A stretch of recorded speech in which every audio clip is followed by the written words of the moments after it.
I mean, I'd like to at least stick it out long enough so it's worth it, and I can make a few bucks, use the discount. I could use at least some new clothes and a couple small things around the house. Nipple rings, all that fun stuff. I don't think they don't have the nipple ring. They have the cock rings. You know who sells my cock rings? God. Like Cumberland Farms, it's those peach rings. A ring pop? Yeah, they're the cheapest ones on the market. They're the cheapest ones on the market. Let's put a ring pop on it. But tonight, guys, are we live? Yes, yeah, we're live. We're reviewing Deadpool 1 and 2. James is going to put a ring pop on his cock. So not on camera though, guys. Don't worry, he's doing that on his and Chris's OnlyFans later. It's true. Listen, man. At this point, a few extra bucks is a few extra bucks. Okay. Yeah, they call it white boy fun. Giant, man, I would have an OnlyFans if I could. I'm telling you right now. Some feet pictures. Yeah, I don't give a fuck. I'll step on some fucking food for you. I don't give a fuck. I'll do foot fetish videos if anyone wants to see that. I got no problem with that. Yeah. There's no shame. No. That's This went sideways quick. I love it seemed appropriate. No, it was appropriate, guys. I love the honesty. Well, just like the Deadpool movies, man. He's not like, he's not appropriate. Listen, yeah, I'm not gay, but if I came across Ryan Reynolds and he wanted to put it in me, I don't know if I'd fight back that hard. Wow. This is how we're starting tonight. Oh, man. Just saying. And these were James's picks. Dude, I'm telling you. I do. I think the same thing. I'm not gonna lie. I'm with you, Chris. I don't know how hard I'd fight it. Yeah, the thing is, what funny is, if you look like TikTok and everything, you don't even know how many guys, like they go on a video like Ryan Gosling. Yeah, I'll let Ryan Reynolds. Ryan Reynolds, Ryan Reynolds, I'll let him do that. Yeah, what's funny about it is like the wives will be like, "Would you ever cheat on me?" And they're like, "No." They're like, "What about with Ryan Reynolds?" They're like, "Ryan Reynolds? Well, yeah." Brothers leave the room or take off going to find him. I mean, is it really the same? That's not really the same thing. I don't know, guys. I don't know, man. I just think this role was perfect for him. Oh, fuck yeah. To me, he is Deadpool now. This is another one of those roles to where, like, he's that, you know what I mean? Like, Iron Man, Tony Stark is, what's his face? Robert Downey Jr. Thank you. Robert Downey Jr. Chris Hemsworth, Thor, so on and so forth with those certain characters. And it's fucking, he's like, from watching these two, and these were my first time watching these movies, guys. These are my first fucking time watching. I'm very excited about that. I'm more excited about that than I was actually watching the movies, and I love the movies. Yeah. Let's hold off on our ratings for a little bit. I'm still doing the social media share. So let's let a couple more people make sure if they flow in, let them flow in to join the episode and all that stuff. Let's kind of talk about these movies and peanut butter whiskey shot for Deadpool show.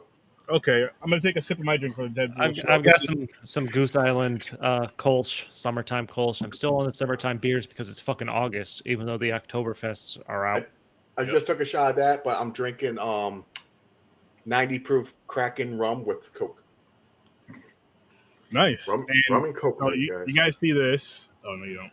You guys see this little jar? I had that filled with 100 proof SoCo. You poured it in here. One of those Skittles drinks, or one of those, those powder packet drinks. Yep. Now once this bottle's gone, you're done. Done, or not? Maybe not 100% done, but not as much. Definitely not as much. To be like on occasions. You gotta save it for the show. What's up, Mom? Smoking. Oh yes, Mom. Thank you for stopping in. We greatly appreciate it. You're gonna hear some wild shit from your children tonight. And James is the oldest. He's in charge. So blame him. I don't think she's seen the Deadpools. She would. I think she would like them. I don't know. She would like them. I don't know. Like them, and you would understand. Chris, probably Puerto Rican Chris, definitely Caucasian Chris, James. My wife didn't mind them. She liked them. We went to the theaters to watch both of them. Yeah, definitely your son Mike as well. They all have like this man crush for him. It's true. I don't think my brother likes Ryan Reynolds like that. I don't even know if my brother's seen Deadpool. That's why he doesn't like him like that. True. I didn't fall in love until I watched these movies. See, I was a Ryan Reynolds fan before this. Not this bad though. Not as Deadpool much. came out, I was like, oh shit. He's the man.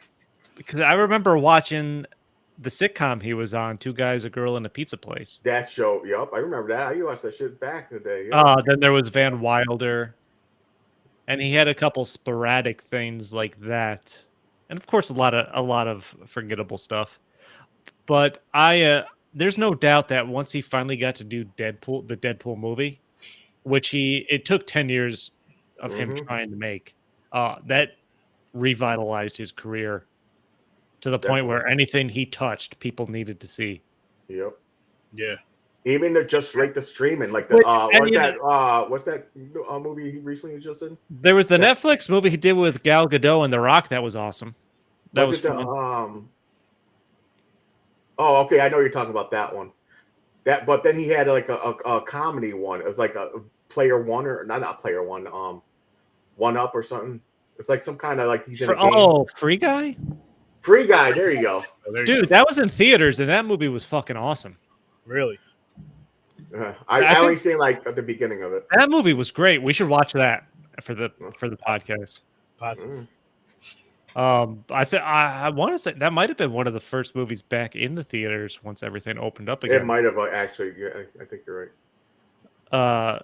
But no, dude. Yeah, I've been a Ryan Reynolds fan for a long time, but I don't think there's any doubt that his career was kind of staggered, especially after they tried to portray Deadpool in the X-Men movie. Oh, they fucked that up. They fucked that up. They got the pre-Deadpool fine with the swords, like the normal dude. Yeah, he was okay. He was okay, but as soon as they fucking his mouth shut, I feel like that was a real setback. Yeah, like if that didn't happen, I bet a Deadpool movie comes out sooner, but I don't know if it would have been as good. That's true because he had extra time to do this. I'm with you on that because it's hard to say because you would want it sooner, but you're like it took 10 years and there's a reason. Yeah, that shit came out. And I think the only time they finally they didn't even have the green light until they filmed part of it and he leaked like test footage, and people and everybody thought it was fake. Yeah, and people went fucking nuts for it. Yeah, because they were like, no, it's real because he has a suit. There's the suit. Yeah, people are losing their fucking minds. So, since we're killing time a little bit, since we got some people joining, how was the con, Aaron? Fandom Fest. Fandom Fest was fucking fantastic, man. Like, it's one thing going to a con as a consumer and as a fan. It's another thing going as a podcaster. And then to add on to that, going out as a podcaster / vendor, that shit is just... It's so... It was one of those things to where, like, it seemed like when you're in the time, the days were going by kind of slow, but not in a bad way. But then once the day was over, or especially once those 3 days were over, yes, we were tired, but I was like, those days fucking flew by. Like, it was such a good time. And when we left Sunday, we loaded up the car. I think I told you guys this in the group chat, but we loaded up the truck, got in the truck, buckled up, and my wife was like, I can't wait to do the next con. I'm just like, hell yeah, me either. I can't fucking wait. It won't be until sometime in 2023, though.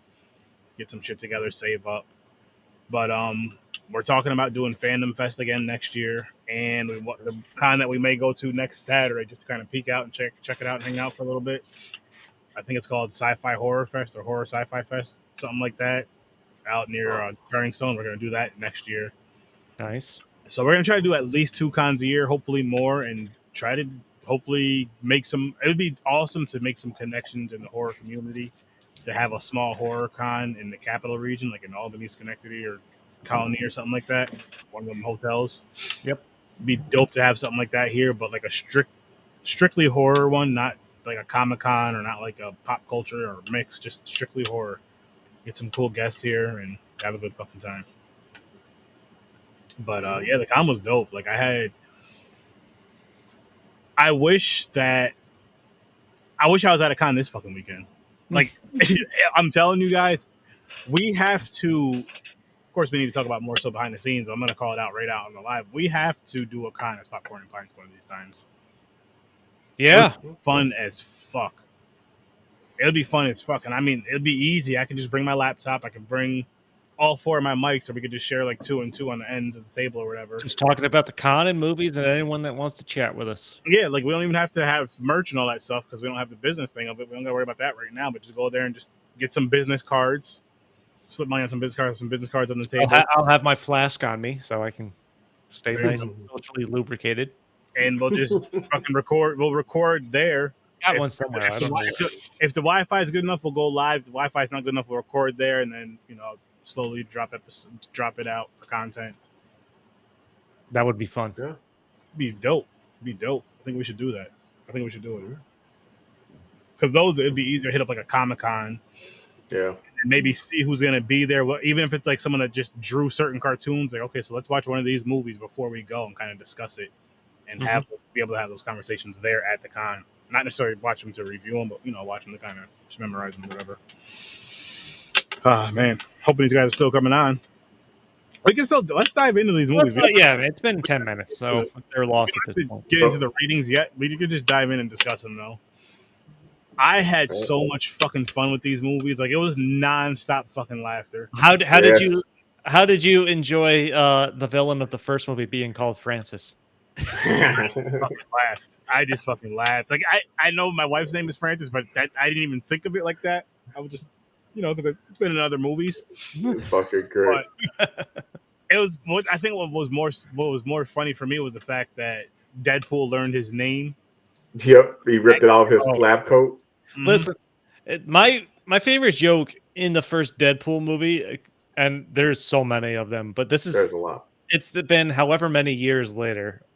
I don't remember when the first Deadpool movie came out, but my favorite joke in it, after he gets disfigured and he's talking to TJ Miller there at the bar, and he's just ripping off lines about what he looks like. Yeah, the avocado and shit. Yeah, my favorite line is still, you look like Freddy Krueger face fucked a topographical map of Utah. Like that joke still fucking cracks me up. Oh my gosh, that shit was fucking funny. Yo, in the lead scenes, he'll keep going. They're letting him fire so many of those out. There's a lot of improv. Like yes. I like to go to, of course, for anyone that of course watches this and doesn't know, I like to put together a bunch of trivia and shit. And I'll go to IMDb, I'll go to Wikipedia and stuff like that. Like there was too fucking much. Like I couldn't even go through it all. Yeah. Like IMDb will tell you how many items and posts they have when it comes to their trivia. Both of these movies were close to 300. I'm like, no fucking way. Fuck that. That's a lot. So I've got some stuff jotted down. It might not even be the most interesting stuff for all I know. Dude, everything about these movies were great. Even in the beginning when it first starts, the credits, like you're thinking of real directors' names and shit. There's like ass hats. Yep. It was just random shit. It was fucking funny. The writers are the real heroes. Yeah, it was fucking great. I loved the opening of this movie. It's just the paused on the action scene that it's about to drop you into, and all the ridiculous stuff going on, like his crotch in one of the guy's faces. Teabag. The teabag. Oh man, it's fucking great. And he's just like, did I leave the oven on? Yeah. Yes. That vehicle's flipping over. I'm like, because he can't die. He's just like, yeah, okay, this is great. I love it's just he has random thoughts throughout all this other shit going on, and that's a fun aspect. Yeah. And one of my favorite things about the way they constructed the first movie, I felt like it was a really great combination of origin story and current story, and it's not start from the beginning and work your way to the end. And I liked how they they put the fourth wall break in there, but they didn't overdo it. If they put it enough where it didn't, like, you're like, God damn, how many times? Yeah, like they did it again. Damn, they did it. Yeah. Like he makes the jokes, like he knows he's making the jokes, but to the people watching, but he's not turning to the camera or shit like that. Yeah. And I even said that to someone at work this week when I said that I watched the Deadpool movie again. They're like, it's too much talking to the camera. Like he doesn't do it that much. No, he don't. They eased you into this movie, but like you said, like made once he did, like towards the end where he was like, okay, hit the music, and DMX starts playing again. Yep. Shit like that. But yeah, like you said, all the other jokes, he didn't turn towards the camera. I mean, just said a bunch. Yeah, He knew there's he some was talking to you though. Yeah, there's some narration like he's talking to you. Yeah, but he's not turning. It's not like he's turning to the camera constantly. Even that didn't bother me though. Like all of it was funny, and I felt like the times when he did talk to the camera was at like the right time. It wasn't just like you guys said. It wasn't overdone, and it wasn't at like a stupid weird time where it kind of throws you out of the scene. It was just at like just a boom. Okay, here we needed that. Ha ha! Laugh at it. Yeah, he when he did do it, it was kind of at the beginning of something big that was coming. That's true too. I'm going to tell you right now. I like these movies so much that I cannot find one negative thing about it. I'm not mad at that. And you could say because I know people can, but I just enjoyed it so much that I'm blinded by them. It's like I can't. So basically, I'm like biased. I'm like, no, there's nothing wrong. These are perfect movies. I like them. Nothing wrong with them. I mean, there's so much stuff I could have written down that cracked me up during this. So many jokes in the show. Like you have to watch it multiple times just to catch all the jokes because it's almost nonstop. But when Colossus shows up after he has Francis pinned with his sword to the wall, and he's trying to beat the shit out of him, and he just keeps breaking his bones. I fucking started dying. I was like, what the fuck, man? Then he uppercut him and Colossus in the nuts and broke his head. He was like, your poor wife. That's the thing, man. He says like they're so like nonchalant and one-off and quick. Yup. That I can't imagine the number of takes that they did just fucking freeballing. But then at the same time, they were building a bromance. Yeah. Like Deadpool's like making so many sexual jokes. It's like it's fucking crazy. And then my second favorite joke in this movie, by far, is so when Colossus is dragging him to the jet and he cuts off his own hand. And he's like, "Are you there, God? It's me, Margaret," because blood's spraying all over the place. That is one of the best written jokes I've ever heard in my life. Then you see the hand float, it's middle finger stuck up. Yes. Fucking great, man. So much. It's like nonstop fun. It did everything you wanted it to. From like I said, I'm not familiar with the comics. I've never read them, but I've seen Deadpool in the cartoons. And the cartoons, they bring it to a certain edge because they still kind of make it kiddie. But this movie brings it to where you want it to go, and where like if they made it a cartoon, say on like an HBO Max type of thing, or sorry, Disney Plus, but adult version of it, it would be so much fucking. They pulled a lot from the comic. They even mentioned how he got the name Merc the Mouth because he's known as Merc the Mouth in the comic books. So it's because he thinks everything's a joke. Like when Francis, like he's being tortured and he's still fucking talking. He's like, "Oh, we got a talker." Yeah, and he just wouldn't shut up. Just one quick note since we're talking about the comics, Deadpool 2. So, and we'll get into it more, of course. There's a line where he's making fun of Domino because their superpower is luck. Yeah, he's like, that's not a power. And I read this as I was looking up trivia and stuff earlier this week. He makes a crack that unless you know who the person who drew Domino and created Domino is, you won't get. But because the person that created Domino wasn't good at drawing like feet and stuff like that. Oh yeah, I remember. And he makes a joke. It's like your superpower is made up by someone that can't even draw feet or something like that. Yeah. So you can't tell me that Ryan Reynolds isn't super deep into the origin of Deadpool. Definitely, he knows so much.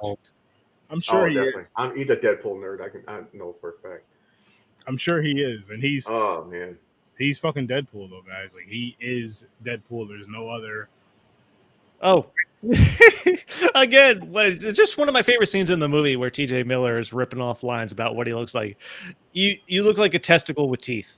Yeah. Like what the fuck? So many.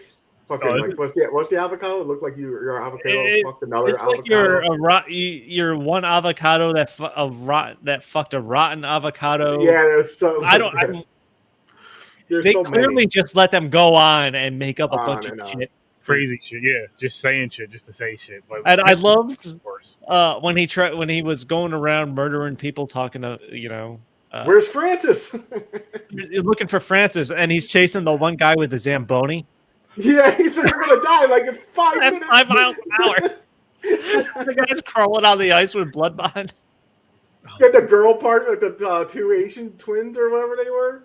He's like, "Oh, I'm so sorry, I don't know what to do." And one jump out, like, "You spider monkey!" He just launches her. And he has the gun pointed at her, then it cuts off and shoots her. Oh man, it's so fucking.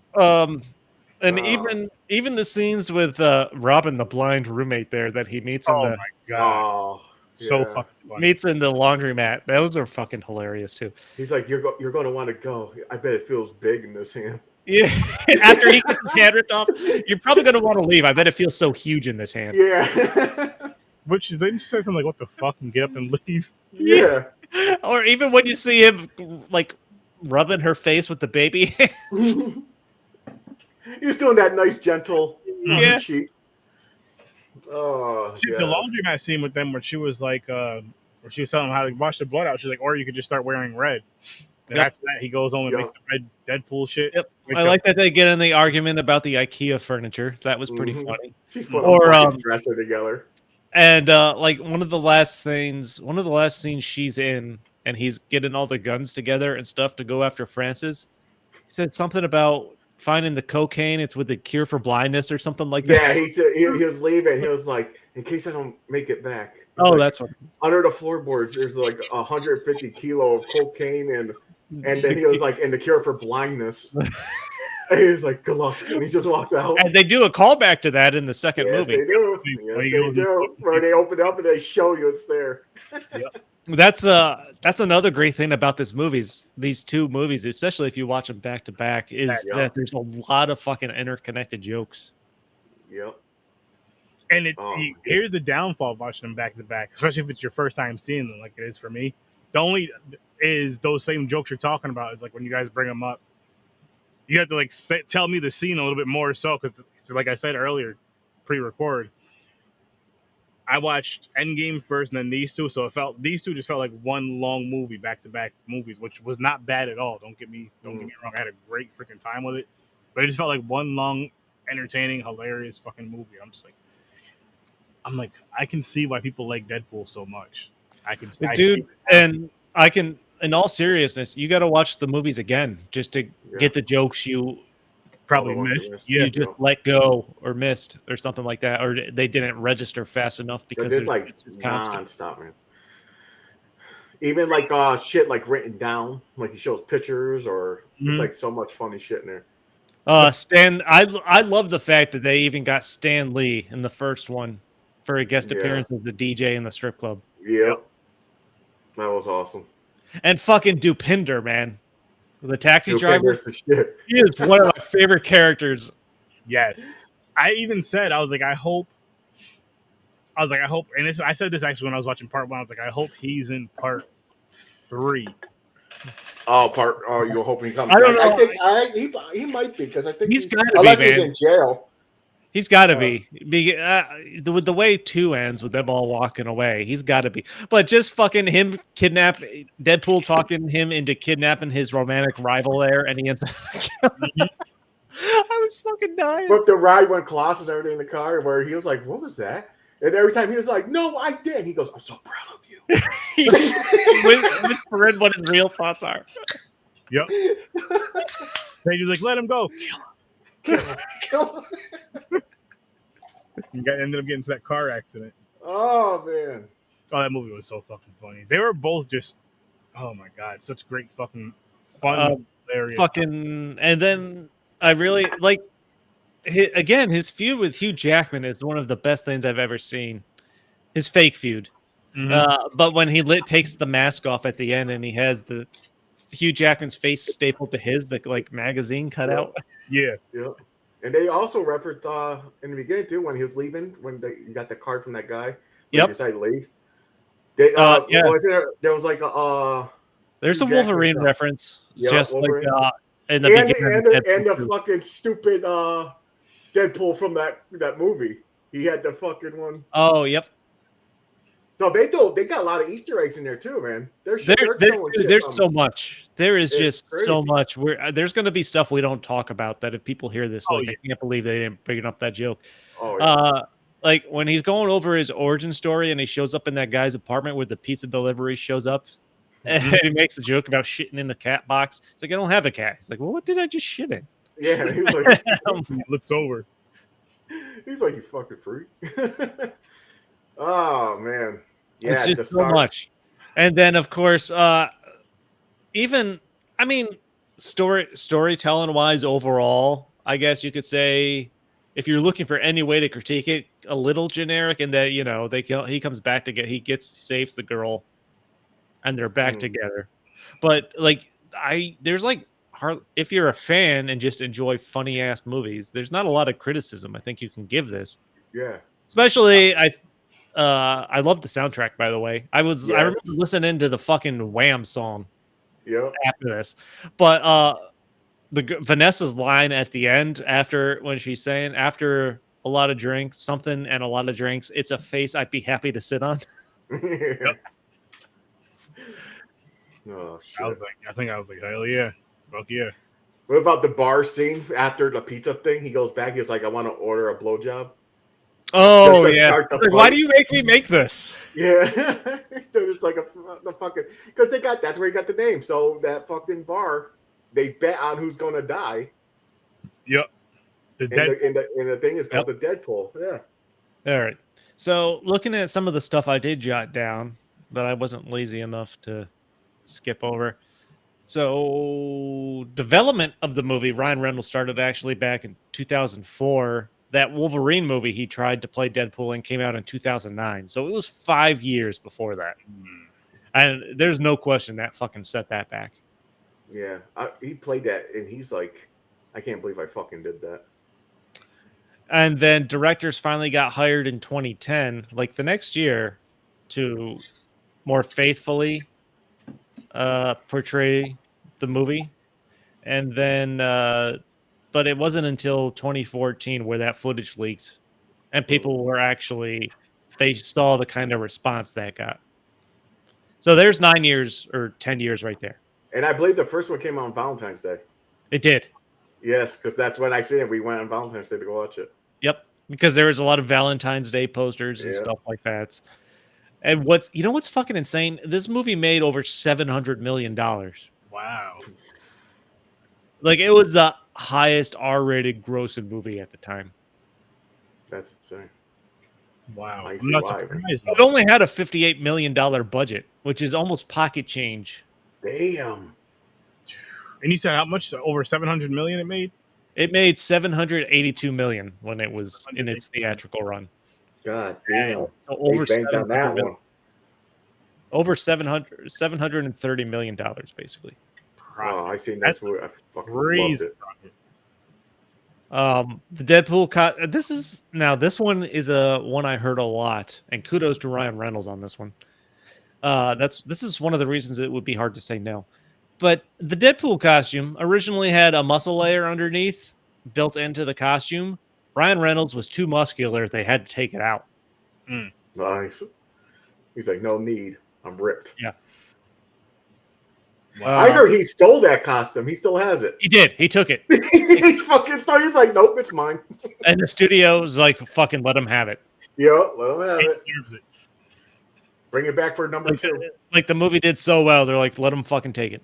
They'll make another one for part 2 and part 3. I think I'll be the same way though. If the character turned iconic and I love playing him, I'm like, dude, you gotta let me have this. Listen, we're Take gonna it out my checker, son. I'm gonna keep this even if the character sucked. Like even if the character was trash, like fuck it, I played that character. I'm keeping the suit. Well, listen, I mean, God forbid we'll live to the point long enough to the point where Ryan Reynolds will probably be too old to play this character at some point, and if they want, and they may have to recast it if they wanted to keep going.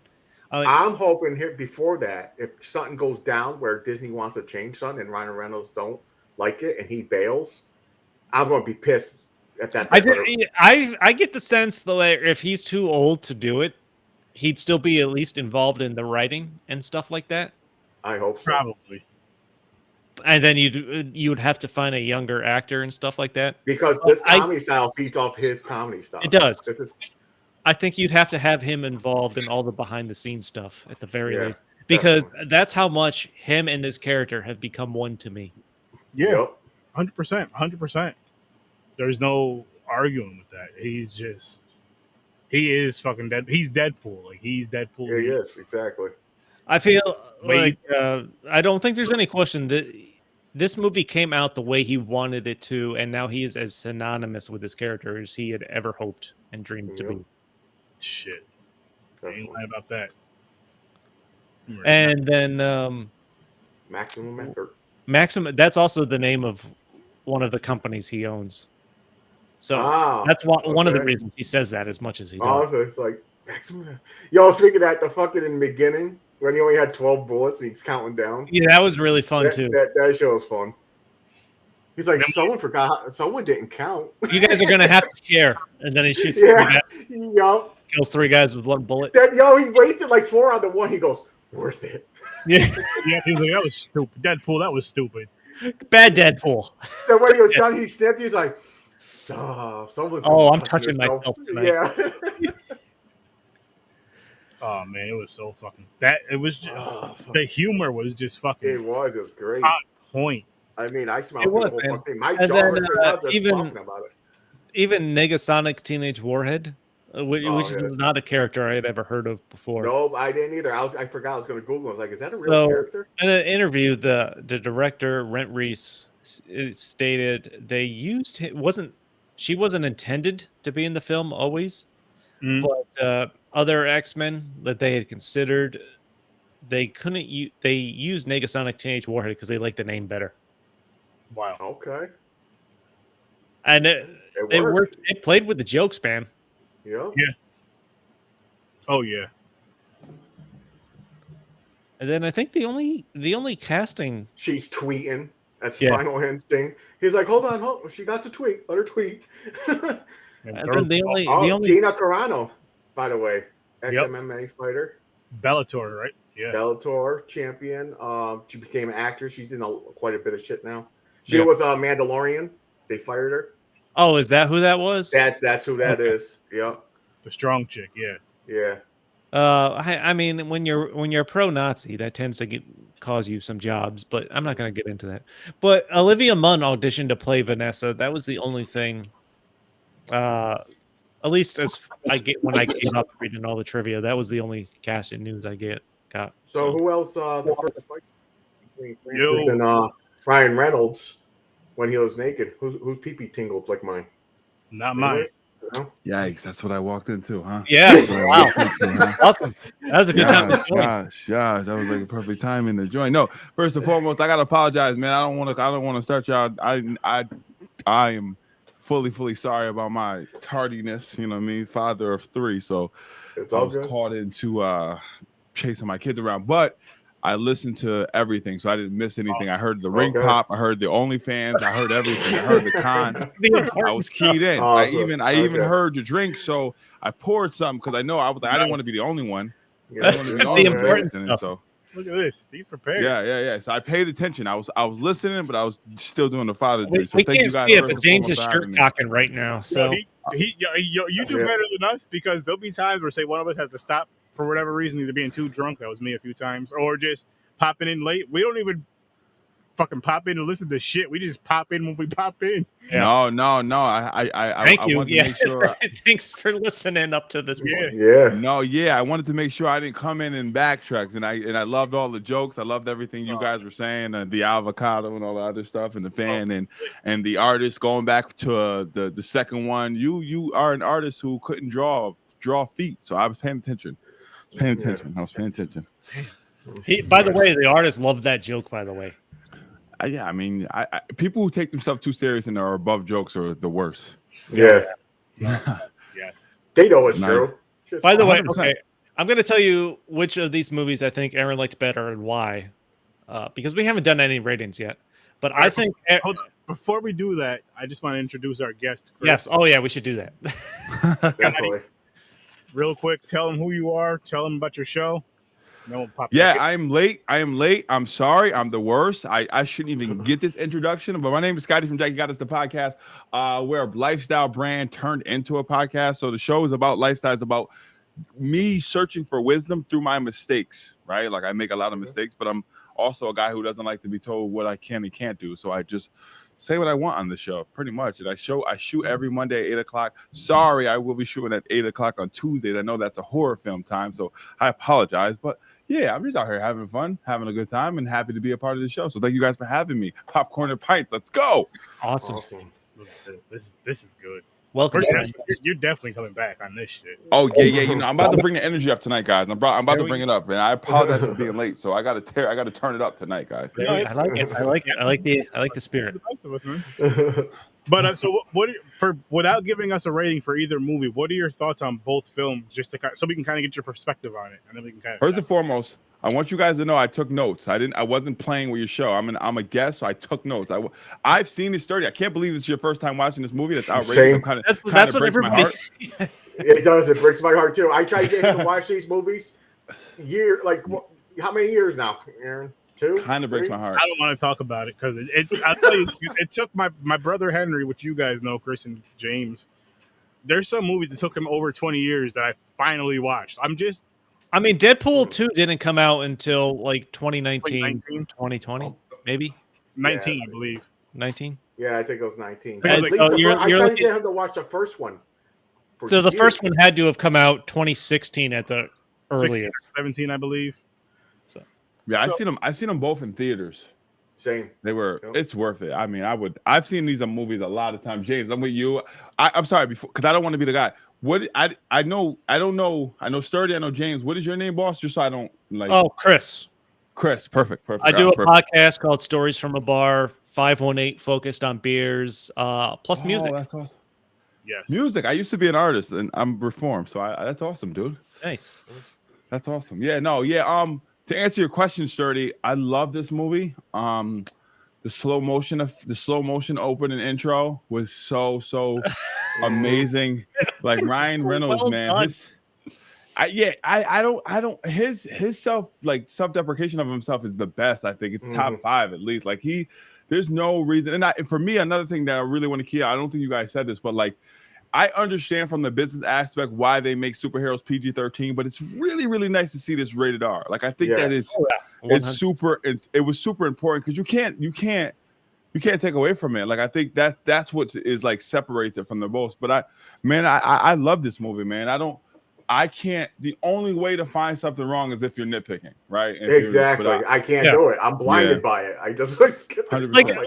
Like I mentioned, maybe if you were trying to criticize this, there was a little generic storytelling in the fact that he saves the girl and ends up with her at the end. But like that's like it. But yeah. And again, one of the reasons I think it took so long to make this movie is because there probably wasn't an R-rated superhero movie that had done well prior to this. I could definitely. Did it? So, question: did this come out after Dark Knight?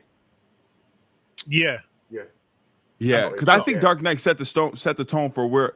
All right, the adults are now superhero fans. We can do something that's a little bit more different. And I'm not giving it credit, but I'm just saying, if you look at the evolution from this Deadpool, from the origin, the Wolverine origin, man, this was phenomenal. Because even he steals the show, even in the like 15 minutes he's in that movie.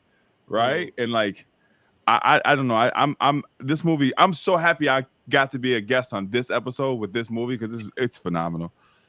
Oh yeah, hell yeah. I had so much fun. Like, so I did a fucking 7-hour watch party earlier, by the way. I started with Avengers Endgame for the Midnight Podcast, Midnight Matinee, and these 2 movies, Deadpool 1 and 2, for this show right here, and I had so much fun with all 3 films. Laughed my ass off between Deadpool 1 and 2, just with the jokes in general, just how Deadpool, because Deadpool, out of all the heroes or anti-heroes, his personality is the most realistic because he's like the typical guy. Like his personality is like 90% of our guy friends when our wives aren't around, like those stupid, dumbass, disgusting, weird shit that makes 0 sense conversations. We just say like whatever pops in our mind when you're chilling with your boys. Ring pops on the penis for OnlyFans. Yep, there you go. It's all our pre-show stuff.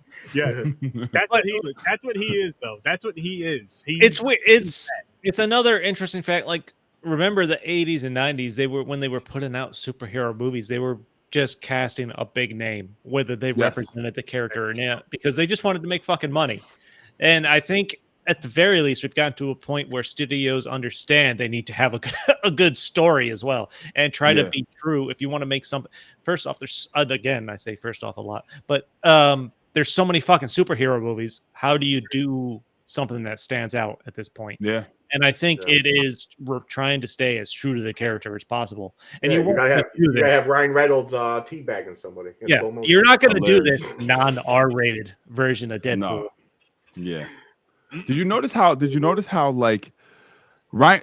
I heard you guys all said like Ryan Reynolds is Deadpool and he was the perfect guy for this role. Because if you think about it, right, all superheroes follow that laws of attraction. Like they have to be attractive for us to like look at them, because we overlook their flaws, right? Think about it. Batman's a vigilante, Iron Man's a greedy capitalist, and like Superman has a abandonment issue. That's why he's trying to like search for a perfection, like validation. But like Ryan Reynolds has to play this role because he's burnt to a crisp. But we're still so attracted to him, the character, because I think what Deadpool does in this, and he does it well, is he exposes the law of attraction, because the true essence of like attraction is confidence. It's not really like appearance. It's just the confidence. The whole time you're watching this guy and you're stuck to every word he's saying because of his confidence. You understand what I'm saying? Like, like you going back to the day, like back in the day when they just hired the big name for it, right? You were looking at them as a space like, oh, look at, they're so attractive. Michelle Pfeiffer, Catwoman, oh, she's so attractive, right? With Ryan Reynolds being burnt to a crisp, looking like almost Spawn, it comes into a space of like, yo, this character is amazing no matter what. You almost kind of want to see him outside the suit, because it's even funny. Like when he walks in, he puts the Crocs on. I'm like, what is happening here? This is hilarious. No, it's crazy. Yeah, that's awesome. It is a level of confidence that comes by in the character, because even this, particularly with the self-deprecation, like that kind of goes into it. Like he knows what he looks like, he plays into it, but it doesn't fucking affect him. Whether 100%. He's ripping, and it's that psychological idea. If you make jokes about yourself, no one else is going to do it, or no one's going to pay attention to it, and you don't have to deal with it. And no one can say it to you. You already took away their weapons. Yeah, it's like the 8 Mile thing. Oh yeah, yep. Well said. Dude. I would say, before we go into the ratings, I got a question. Do you guys prefer 1 or 2? This is the hard part. I've been talking about this all day. So again, and it's just because I literally watch these movies back to back. Hold on. I want to predict before you say this. I think you're leaning towards 1 specifically because they played DMX for the fight scene at the end. That's. Now you're hitting me right in the feels, Chris. Exactly. See? As soon as I heard that song kick on, I'm like, I bet Aaron prefers this one. That's hilarious. But it may be close, but I was leaning maybe just a little. I'll give you my rating for. Matter of fact, I'll pull myself up right now. I'll give you my rating. No reason, just give you my rating for Deadpool Part 1, and then when we talk about 2, I'll do the same for 2. But 10. Let's go down. Yeah. I'll explain my ratings. Don't worry. You're up, good sir. My rating? Yes, sir. Is it out of 10? So, okay, really quick. The way we do our rating, I'm weird with my rating. So I go from a -10 because of this movie called Blood Lake, which just angered me to a core, to a +10. But this one, I don't like compare movies to other ones besides Blood Lake, because that was just that bad. I just rate movies what I felt in that moment for me. But anybody rate them how you rate them, though. That's just how I rate them. Yeah, I go 0 to 10. Okay, so all right, I just want to be on the same page, because all right, so if we're doing 0 to 10, that's what those guys do. Yeah. I honestly, listen, I really, the only way you can find anything wrong, and if you're a fan of superheroes, is if you're nitpicking. And I like for the first one. Are we doing the first one or the second one? Are we doing them both together? The first one. No, just the first one. The first one's a 10. The first one's a 10. Okay. Easy 10. Okay. I'm going 10. James, I feel like I already know the answer. Well, I'm going 10, man. Deadpool away. He even got the shirt. I got a shirt and a cup. Hey, I'm not mad at it. Like I said, man, I thought it was just first off, the way it was written, a great combination of going back and forth between the origin and current stories and stuff like that. Yeah. So you're not stuck at the beginning waiting for him to get to all the fun, violent stuff. Like right first, I didn't expect it. Like I said, even in the beginning, the credits, the asshats. It's like they weren't naming real people. They were just saying random fucked up shit.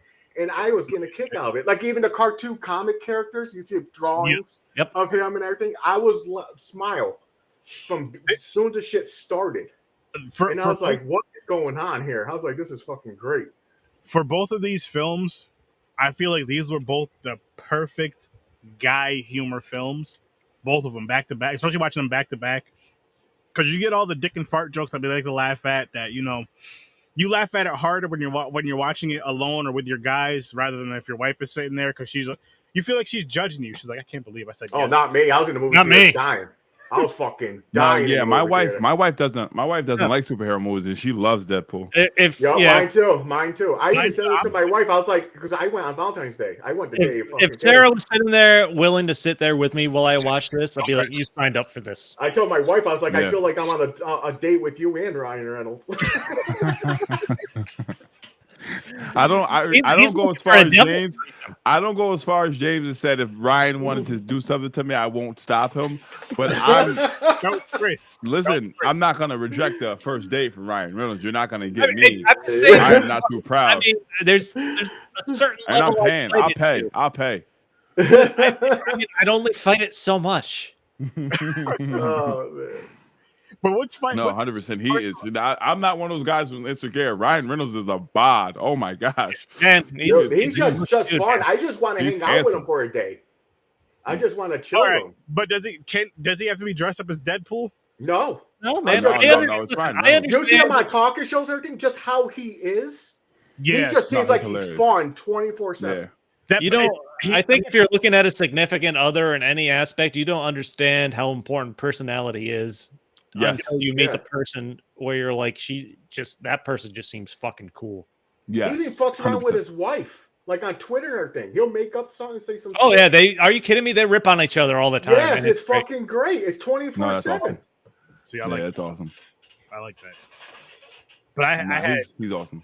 He is. He really is. I feel like you guys are saying, he'd be a fun person to hang out with because I feel.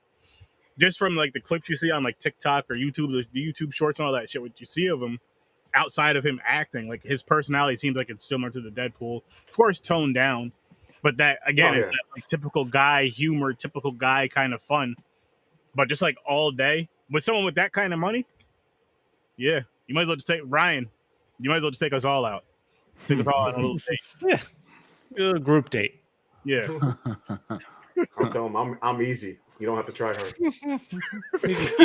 James is a cheap date. I am cheap. That's hilarious. So you're keeping the Deadpool mask on the whole time? Yeah. Yeah, no, doesn't it fuck with you? Doesn't it mess with your eyes? Yeah. That's hilarious. That's why I do it though. I do it to mess with you guys. Maybe we'll see what happens. We'll see what happens. Going to Deadpool 2? We're going part 2?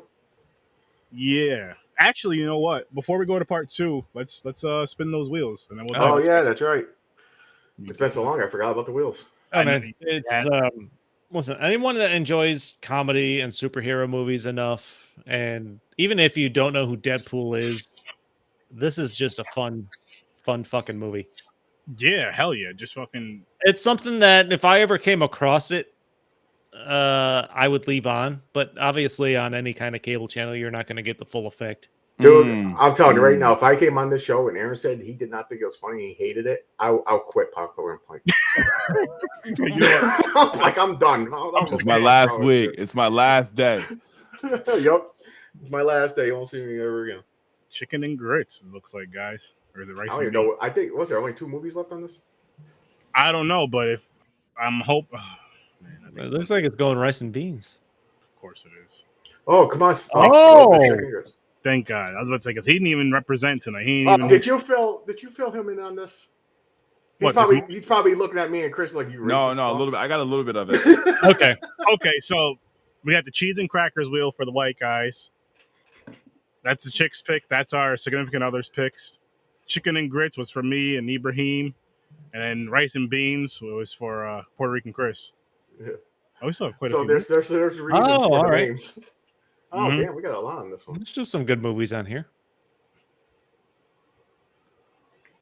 Get ready to type up. This is for your next week show, right? Yes. Yeah. Oh, come on, I mean, if Equalizer. you're free and you want to join, you're more than welcome to, man. Equalizer, come on. Keanu, no. Is this Roadhouse or whatever it is? Black Not Dynamite. Roadhouse. Black Oh, Dynamite. like that, Jesus. All right. This one's wild. Yeah, it's fucking weird. I think all my movies on this wheel have been picked. No, I still got Don't Be a Menace on there. Nice. Great movie. I know I've seen Oh, it and Equalizer, both my just movies. when I I'm was the one to fucking- put Equalizer too. so many years ago. Equalizer, I know I've seen. That was Oh, good. Yeah. Keanu, I haven't seen. Nope, I never Me seen that one. I don't know what Moonlight is. Is that Ibrahim? Yeah. Nah, that's the one that got all those awards a few years Oh, ago. is that with shit, what's his name? The guy that plays Warhead or Warhammer? No. Uh-oh, don't be a Are you menace. talking about Iron Man? War Machine? Kid and Play? No, that's not Don't be a menace. that's It's fucking Kid and Play, baby. No, Don't be a menace. Ooh. Yes. Don't be a menace. Message. I didn't see this in Oh, a long man. time. Wow. I'm not gonna lie, I was never a huge fan of them. The Wayans brothers. Really? Like everything they did, or just? Not Marlon not and everything. Sean? I think as longer they were around, the less they were appealing. Okay. Like wait, all of them, or Marlon and Sean? Maybe Marlon, just Marlon and Sean. I know there's. Yeah. Okay. Was it So because of like the series? The TV four or series? five. thing? I it don't. was like I 7. don't know where I lost track. Who was in Living Color? Or am I thinking? That- That That's was all of them. That's multiple. all of them. That's all of Everybody. them. It's like the Okay. whole damn Yeah. family. Yeah, that's Except what for I- Jim Marlon Carrey. and Sean weren't too much in that, but they were like I don't know. back up. It's just the super extreme. Even the cheesy DJ was the comedies they've brother. done that really turned me off. The DJ was Sean. Yeah, DJ was Sean. Yeah. That's right. So, so they started pumping out movies. Like their one of their big hits was what was it, White Chicks? White chicks, yeah. I'm gonna That hit was the like button. one quick. Yep. All right, that was one of their top ones. No, yeah, I agree. I wasn't Scary after movie. after like the original White Chick scary movies. I wasn't a big fan of Marlon and Sean too, but like Keenan and Damon, I'm a huge fan of those guys. Those guys are like legends. Oh, in my Major book. Pain. Yeah, Oh, that's some I shit. Like, love yeah, that movie. those movies are hilarious. Major Pain. Like, is so yeah. good. It's been No. years.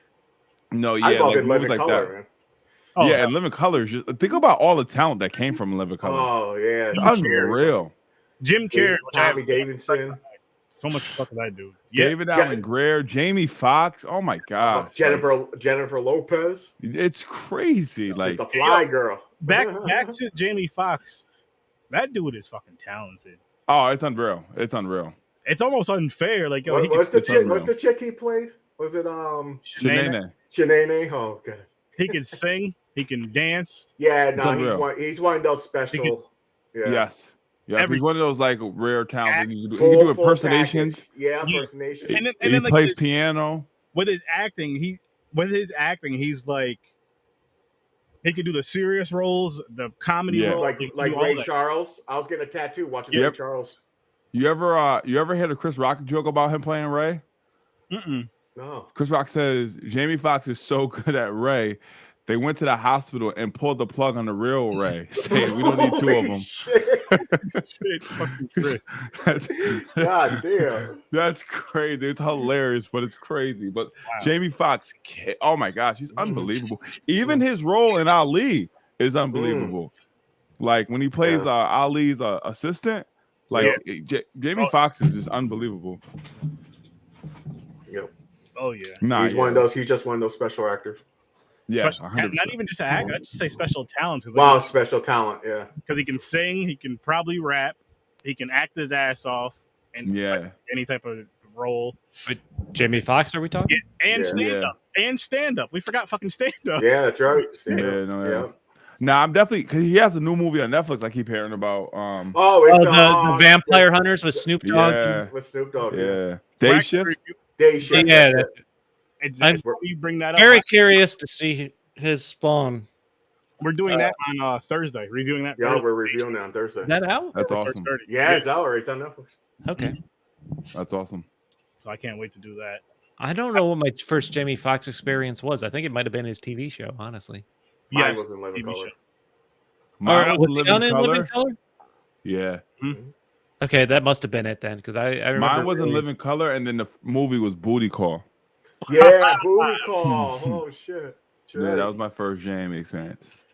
Yeah, and then it goes to like Any Given Sunday and all that other stuff that he was. Yep. He's incredible. Yeah, that's my first experience with Jamie. He's fucking awesome. He's a fucking legend. But Deadpool 2, guys. Deadpool 2. I had a great time. Okay, I'm going to tell you my favorite part. It's more than one part through the movie with him and Cable. He keeps saying Cable's racist. Yeah. It kills me when he killed Black Tom. So you killed Black Tom, you racist. Yeah. Listen, I'm leaning towards Deadpool 2 as my more favorite movie. Right. Really? I mean, it's a very thin it's line. tough for me. There's a lot of funny shit in Deadpool 2. Like I think they overloaded it more than the first one. It's just I don't know. I think I'm leaning still to the original. I don't know, man. It started it all. It did, but you know what I liked about Deadpool 2, and I don't know how many times I watched it and then didn't watch it for years before I watched it yesterday for the podcast, is Deadpool 1 was great. They established his relationship with Vanessa and everything like that. Deadpool 2 tugged at my heartstrings a little bit at the end there. Oh, they put a little bit of sappy stuff in there. Yeah. I don't know, man. That kind of brought me back down to earth just a little bit. And I fucking just loved Domino and Cable. Yeah. And their interactions. Like, there's some recycled jokes in there, you could say, but it was more of an ensemble. And I liked all the characters. Mm. And I'm really hoping they're back when they do 3. Oh my god! He's trying to die. He's like, the fucking death scene where he keeps coming back to say stuff. I'm like, oh yeah. That's so funny. So when part 3 comes out, I feel like I need to see that in theaters, and I might have. Oh, I'm definitely gonna see that shit in theaters. Oh yeah. Well, I was gonna say I'm gonna have to see if you guys want to go with me, because I know my wife's not gonna want to go. I mean, I don't mind going to see it by myself, but like if you guys want to go, I think we should just all go. Well, my wife I get nervous. I get nervous with the climate of stuff. Are they going to be able to go as far as they went for the first one and the first 2? Like, I hope they can. I hope they do too. I heard it's supposed to be fucked up. Kevin Feige from Disney says they basically have free reign. Like they're not putting any restrictions. They're letting Ryan Reynolds do whatever he wants. They may take out a Disney joke, like maybe 1 or 2 Disney jokes that goes too far. Mm-hmm. Yeah, because he did fuck with. He mentioned a lot of like joke sorts, like it doesn't. Marvel. It doesn't sound like they're going to have basically any restrictions. They shouldn't, because the first draft of the script was written by the writers for Bob's Burgers, which was a female team, and I think the original writer came in and revised some stuff. So it's not like all the same people are involved, and some extras that they really enjoy. That's a good thing. I just don't know. Sometimes actors get caught into the Hollywood agenda, and it's like, bro, you're ruining the content of the story. Like I think they force things in it. Like if it's a part of the script that sounds good, but if it's not, it's like, all right, man, don't be sensitive. We're here for this. We already paid for the first 2. We're not here for think Ryan Reynolds is gonna let him, because it's like he's like all in on this. If they fuck it up, I think. So Marvel's built obviously a $1 billion pyramid here. Yeah. They know what works for their movies, but they also know when they acquired Fox that these Deadpool movies existed, and they were one of the best producing movies under that umbrella. Like they know they had a winning formula here, so it seems like to fuck with that would be a horrible mistake. Did you guys see the new Thor? I did. I enjoyed it. No, I did too, but they had the agenda in there though. Like they forced the script like this. It sounds good, but it's not a part of the script. Like I don't not offend anybody, but it's like we need to like we stuck from all the way through. So I don't know. I get nervous when they start doing these things. I'm like, all right, I heard they threw in some of that. They're doing that woke stuff. Yeah, they did. I don't know. They do it in everything. It's like I'm not here to offend anyone. I'm just like, yo, we're like we're superhero fans. Like we're not here for politics. Like exactly. You know what I mean? Like we're trying to disconnect from the world and all that other stuff. Like this is our time to like disconnect and get away from that. Why are you sneaking it in here? And if it has to do with the story and the storyline, that's perfect. It makes sense. But it just felt like it didn't even make sense in Thor. My favorite thing about one of my favorite jokes in the Thor movie is where what's the Rock character's name that Taika Waititi plays? I can't think. I'm totally blanking on it. I can't think of his name either. Yeah, I forgot. But he makes a joke. He makes like something normal. I think it's kind of normal name. It's like, is it on like Steve or something? It's like a normal I don't name. remember. He makes a reference about going into the lava with another Rock guy to create a baby and stuff like that. And then at the end, he says, a spoiler alert, so turn this off now if you haven't seen that. He talks about going in with his new boyfriend, Dwayne, who's made of rock, which is a joke that I didn't get, that it's supposed to be about Dwayne The Rock Johnson. All right. Yeah. Which is, I get the joke and I love it. It's just that, like, all right, the movie, spoiler alert, the movie's over. You're just force feeding it now. Like the movie at that point, everything had already happened. They just had to throw it in for like the agenda. And it's like, all right, I'm not, again, I get you need to be seen, but it's like with Deadpool, we love him because he makes fun of all that. It's like, don't take away from him being able to make fun of anything. He makes fun of everything. That's what we want. We need that shit too, and I feel like we need that. And the reason why I want to say this is because everybody wants to be treated equal, right? Everybody wants that equality shit. But it's like when the jokes come, it's like, oh no, don't talk about this community. Like, no, motherfucker, that's part of being equal. It's funny when you do the black jokes. It's funny when you do the white jokes. But it's like when you get, the alphabet community or a certain disability, it's not to be disrespectful, just to show that we should be laughing at shit like that. We should be laughing at the fucking world and just enjoying it. I don't think funny, I'm laughing. It's one of those things to where, like, with comedians or with comedy, even with the comedy movies or whatever you want to call this, action comedy, it's one of those things where, like, if they say a joke that's quote unquote fucked up, if it doesn't hit, it doesn't hit, and that hurts. But if it hits and it's funny, don't be babies about it. Either way, I don't think anything. Don't listen to it. I don't think anything should be off limits when it comes to comedy. I don't care what. I agree. But the problem is, if your joke sucks, you're gonna get shit. People that make a good joke about some taboo topic aren't the ones getting the shit. No, they are. They are. Maybe to a lesser extent. Because like Bill Burr just had viral, and he made a brilliant joke about the WNBA. It was hilarious. It was a joke, and great, he got and it was just a funny joke, and everybody came for him. So I think even the funnier the joke, the more they come for you. Yes, I mean they went after Kevin Hart 10 years after a joke. It was like, I think with comedy, like I think in real life and politics that we have to have the inclusion and all the other stuff, but it's just like. Where Deadpool makes fun of everybody. There's never nothing he doesn't. There's no off limits. Let him have it. He's making fun of the girl and all this other stuff. Like let it go. Like and the thing is, in the comics, Deadpool is fluid too. So all the jokes with Colossus and everything, it's like it makes sense. It's like he's making fun of everything. Yep. But he is that at the same time. What's funny about, just really quick, going back to people that get offended so easy, is behind the scenes, we all know at least one person that's a part of a certain community of people that are always offended. And they're just like, that was fucking funny. Like that was 100%.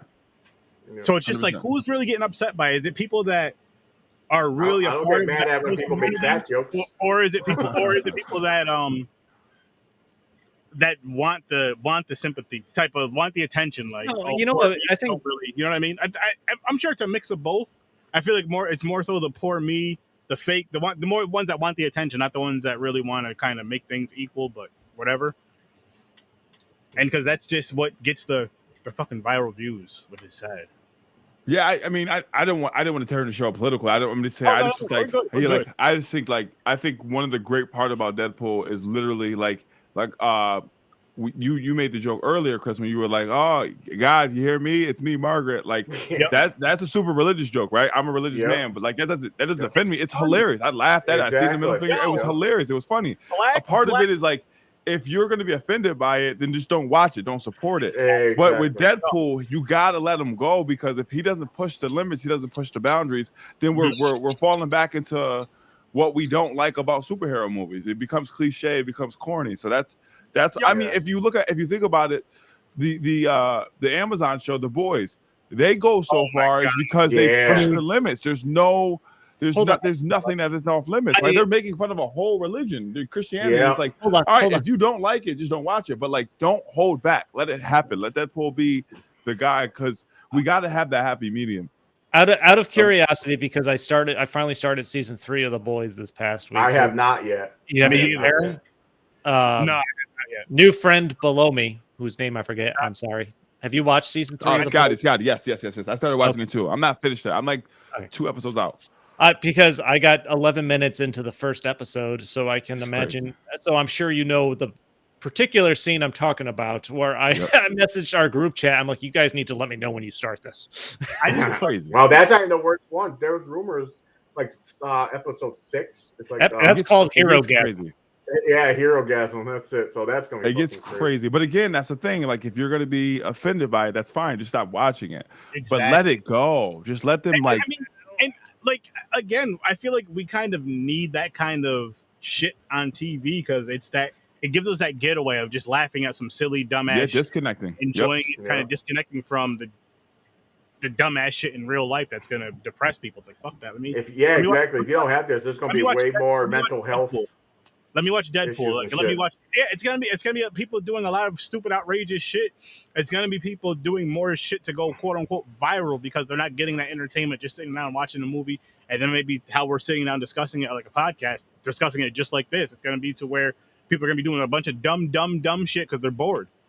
They're bored. And I mean, at the end of the day, yes, you could say do this, do that to be active, but going back to my childhood, we're all around the same age.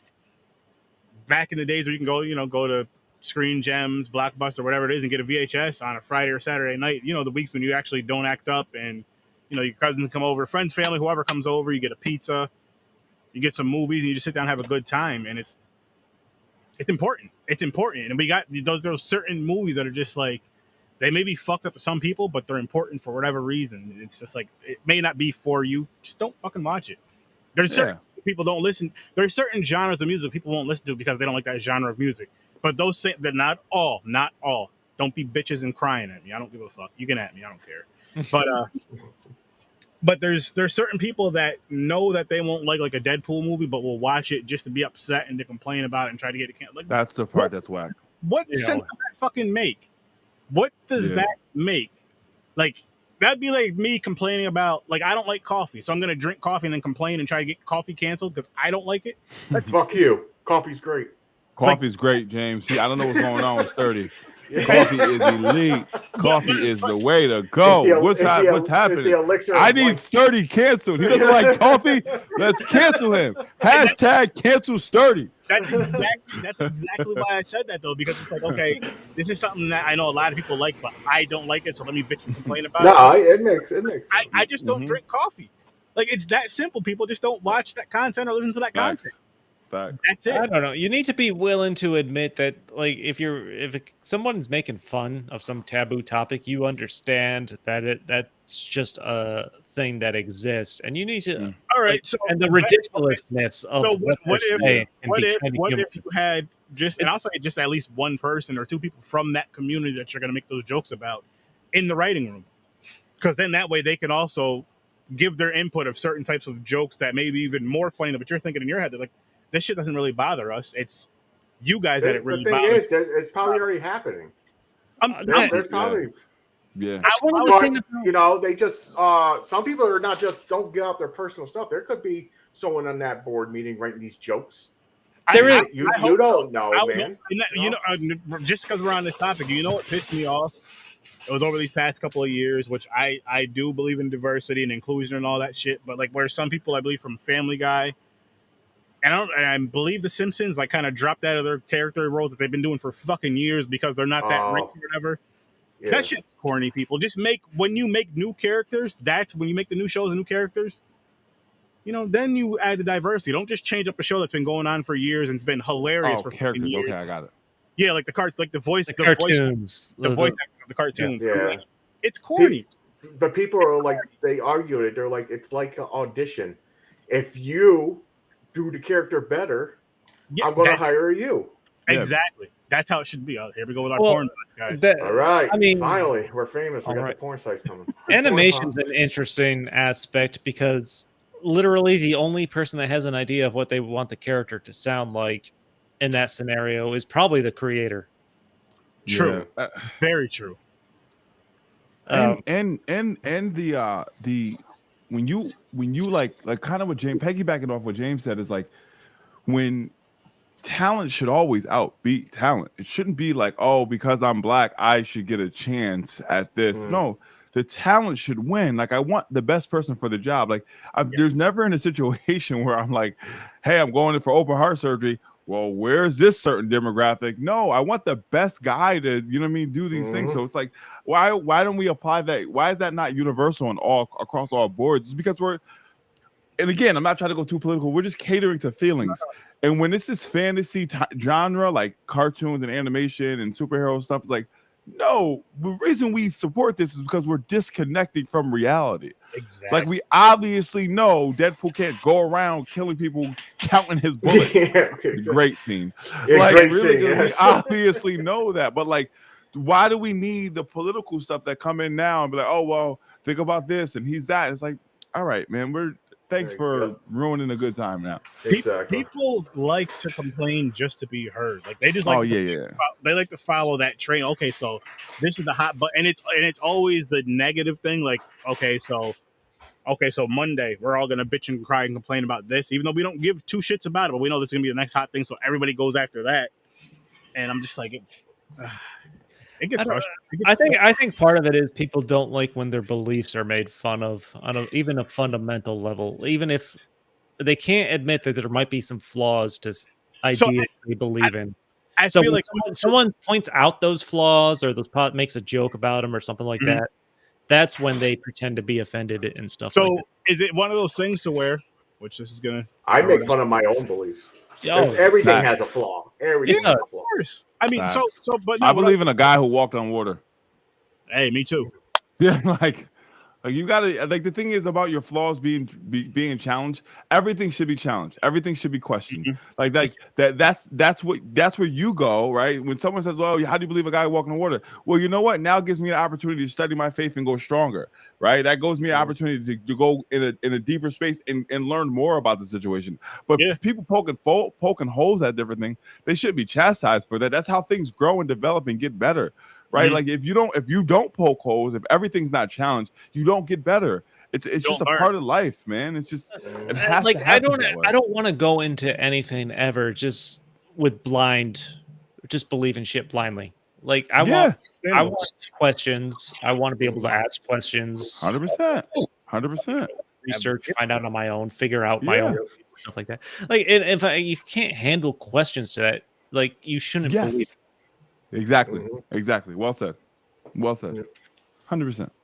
Hell yeah. 100%. And then there's another joke. I don't know if you guys heard of Giannis Papas, but it's like when people are doing that thing of like when they're like, "Oh, your question is exciting violence," and it's like, wait, have you ever been punched in the face before? Because words aren't violent. Like, and I'm not an advocate for violence at all, but it's just a matter of like, you have the right to question. If we're in a space and we're opening up the conversation and you want to ask the question. That doesn't falter my beliefs or my system, my faith system. It's just ask the question, right? It should be a safe space. That's how each other learn. That's how we all learn each other. And we all grow. And the fact that we have differences is a beautiful thing, right? It shouldn't be like, oh, because you believe this, now you're a bad person. No, you're not giving people a chance. Well, parents don't teach their kids that saying "stick and stone break your bones." Exactly. 100%. What happened to that? What happened? That exists there? So basically, everything hurts you. 100%. And like, I will say this though, just because we're on this topic, and I can't wait to get to the fun nonsense that we usually talk about. But just real Yeah, quick, we gotta get it back to Deadpool at some point. yeah. But no, what I want to say Facts. is like it's one of those things to where I don't like where people are offended by everything because it's annoying and I think it's corny. But at the same time, we can't judge on what you're offended by if you're really offended by it though, not the fake offense, the real. This is why I'm offended by this or whatever. Then I'm like, okay, I get it, whatever it is. But it's like that fake kind of just to be loud and be in the crowd shit. It's like go sit your ass down somewhere. Go do something else. No, yeah. Yeah, I can see. I like. But people are, I call them the extreme. Like I can see, Yes. like I've been big my whole life. So there is parts I can see how someone, like if someone's making fun of fat people, I can see how they're like, you don't know my life, and that just triggers Oh, I get that. shit. But I got bullied, but I think the shit's hilarious. I That's see. a I part make of fun it. of myself. You know, it's That's part a of part life. of it. It's like how you cope with things. I mean, That's that's how you get coping Comedy is skills. the best medicine. Yo, humor. fucking. I know for a fact with me growing up, cracking jokes with your friends and family, like your cousins and brothers and all that shit, and your boys.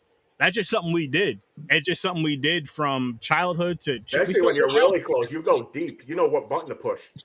You know what to fucking say. And the funny thing and the dopest thing about that is we can all be say like us four right now. Say we're all cracking jokes, blah blah blah blah blah. We're all just like hanging out somewhere cracking jokes, and then say four dudes coming there and being disrespectful to one of us. I'm like, yo, you're gonna have to fight us all. Like it's. I know we're fucking with each other right now, but we'll fuck you guys up. Like I like how you have that connection with your boys like that. So it's like you can literally be damn near wanting to fight each other, but as soon as that one person or that group comes in and you don't really feel that vibe with them, you're like, all right, all this energy's on them now. We don't like them anymore. Yeah, and Yeah. I think it's a part of your development, your character development too. It's like you should never let anyone use your truth or your flaws against you, right? And I remember we can like transition back to Deadpool. Like one thing for me is like my older brother taught me before you leave the house, make 7 jokes of yourself. Mm-hmm. Like make 7 jokes of yourself every morning, right? That way, once you're in the world, no one you already picked up and thought about everything already, and I don't give this advice to anyone, like especially like you got to have a confidence and a strong character to do it, but like I would already have 7 jokes on myself, so the first 3 jokes you couldn't even get to me. You had to really get zinger for you to get to me, and I was already ready to reply. But I think people are just caught into this world where we're not verbally prepared, we're not verbally starting our own mental, and everything is like we're fragile. We have so many things convenience now. We're all super fragile. This right here, this shit right here, because when we were kids, we didn't have these things. Hey, mom, I'm going. No, it wasn't. I'm going. It was black media. households. It was, hey, mom, can I go to such and such house? Okay, when are you gonna get there? Call me. All that shit. I don't know, Chris, James. I don't know how you guys grew up. If it was, hey, mom, can I go there? Hey, mom, I'm going there. Because I tried. My mother was like, hey, mom, I'm going. You're going where? Hey, mom, can I go? I was like, okay. Yeah, it was always a question for me. Good. It was always a question for me. Yeah. What about you, you have to. You gotta have to. You don't tell them nothing. Facts. I've heard it. Not necessarily growing up because I hate to be that guy, but I got a lot of white friends and they had the same upbringing as me. Like you had to ask. It was the same thing. It wasn't no. Honestly, I feel like a lot of the because the joke is always like kids don't get spanked or whatever. That wasn't my reality. From our era, or at least I grew up around us, which we grew up in fucking skank. They got fucked up. Probably worse than us. Nah. They had the same. I can't even picture the day I go, hey, mom, I'm going to fucking John's house. Yeah. Because and that's another thing. Good parenting and bad parenting doesn't come with a color. No, you got either good parents or you got bad parents. It's not a color thing. You know what I'm saying? It's just. I mean, I had a little freedom when it came to like going out and riding my bike and going to some friends' house because they all lived close. But and I'm thinking back, like I was a good student. I wasn't hanging out with like bad kids or anything like that. So I feel like I had a little bit of trust. I feel mine was like I don't think my contract at one point. They're like, okay, without asking, you can go out front, hang out next door. If you're going anywhere else, let me know. Say, hey, we're going to go to the park. It's just like that type of thing. It's like, to me, it felt like a contract because it's like at first, like that first time you ever leaving the house, like they build trust. Like, okay, you're good. I trust you outside. You don't just sit there, get up one day and go, I'm leaving. I'm going here. They're like, wait a minute, what? No, you're And not. cell phones came out when we were rather young. They started coming around. Yeah, when but they were young. size up a brick. I mean, I don't Yeah. think I didn't have my first cell phone till maybe towards the end of high school. Dude, I had one very young. I grew up poor. I didn't have one until I was like 26. I did too. 26. Yeah, And it was a flip phone, people. I was It was a cheap one. I got off. I was between like Maybe I was in college. I don't know. I was working when I got mine, between 18 and 21. Hey. Oh yeah. See, I guess I'm spoiled. I guess I grew up with a dishwasher over here. Gosh. Oh, you had a dishwasher? No, that's the joke. That's the reference from Deadpool. Absolutely. So you grew up in a house. I did grow up in a house, but not dishwasher. I did You grow up lived in in a a house. I did grow up in a house. That's funny by itself, though, when they're going back and forth. Yeah, that's hilarious. Had the harder life. That's how I was transitioning back to Deadpool. And you see, I'm a podcaster. I will say, I don't have a kid, but I always thought a good idea of parenting was if I'd make kind of try to make a deal with my kid. As long as you do good in school, stay away from drugs. You can hang out what you want. You can wear what you want. You can do whatever you want style wise. School, just do good in school, do good grades, learn, and you're fine. Be respectful. My kids will be making all their own choices. Affordable mistakes.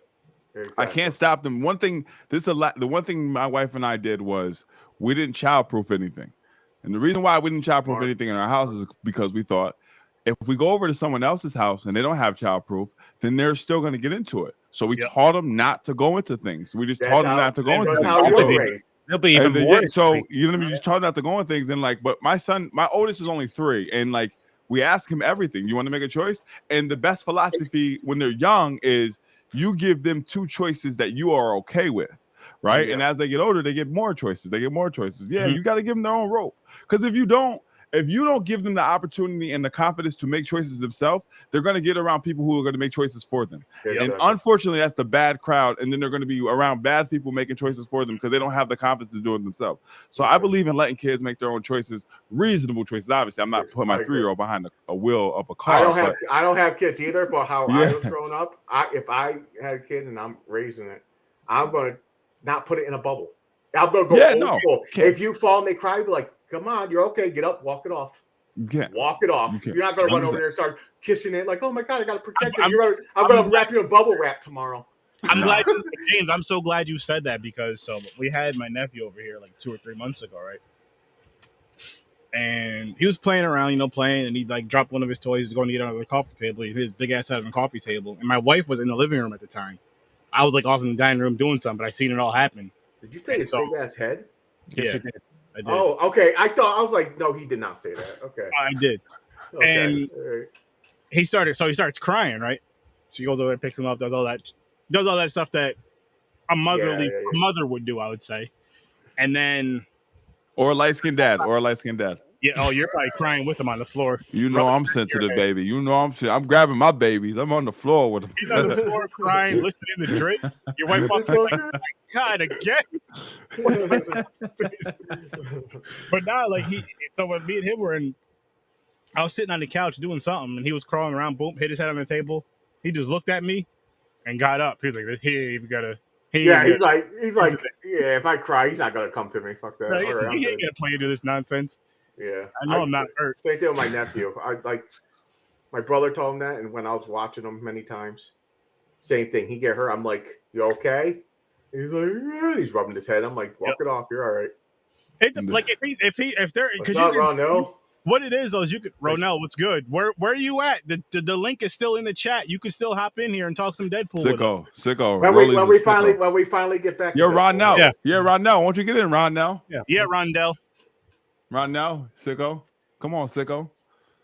Maybe we should talk about the movie.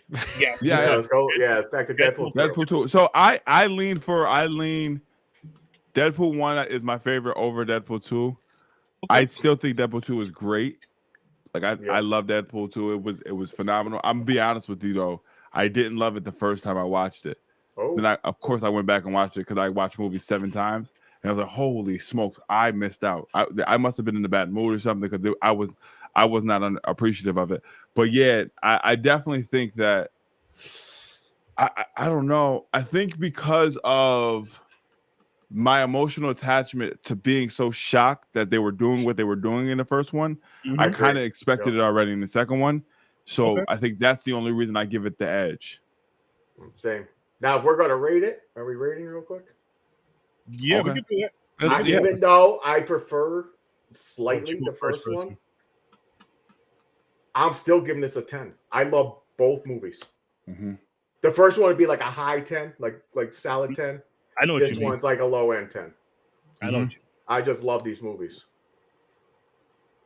Yeah, I'm not a guy who takes away rating points off, so I'm going 10 too. I'm going 10 too. And a real quick note, I don't know if you guys ever seen this, but I'm like a super movie buff like you guys.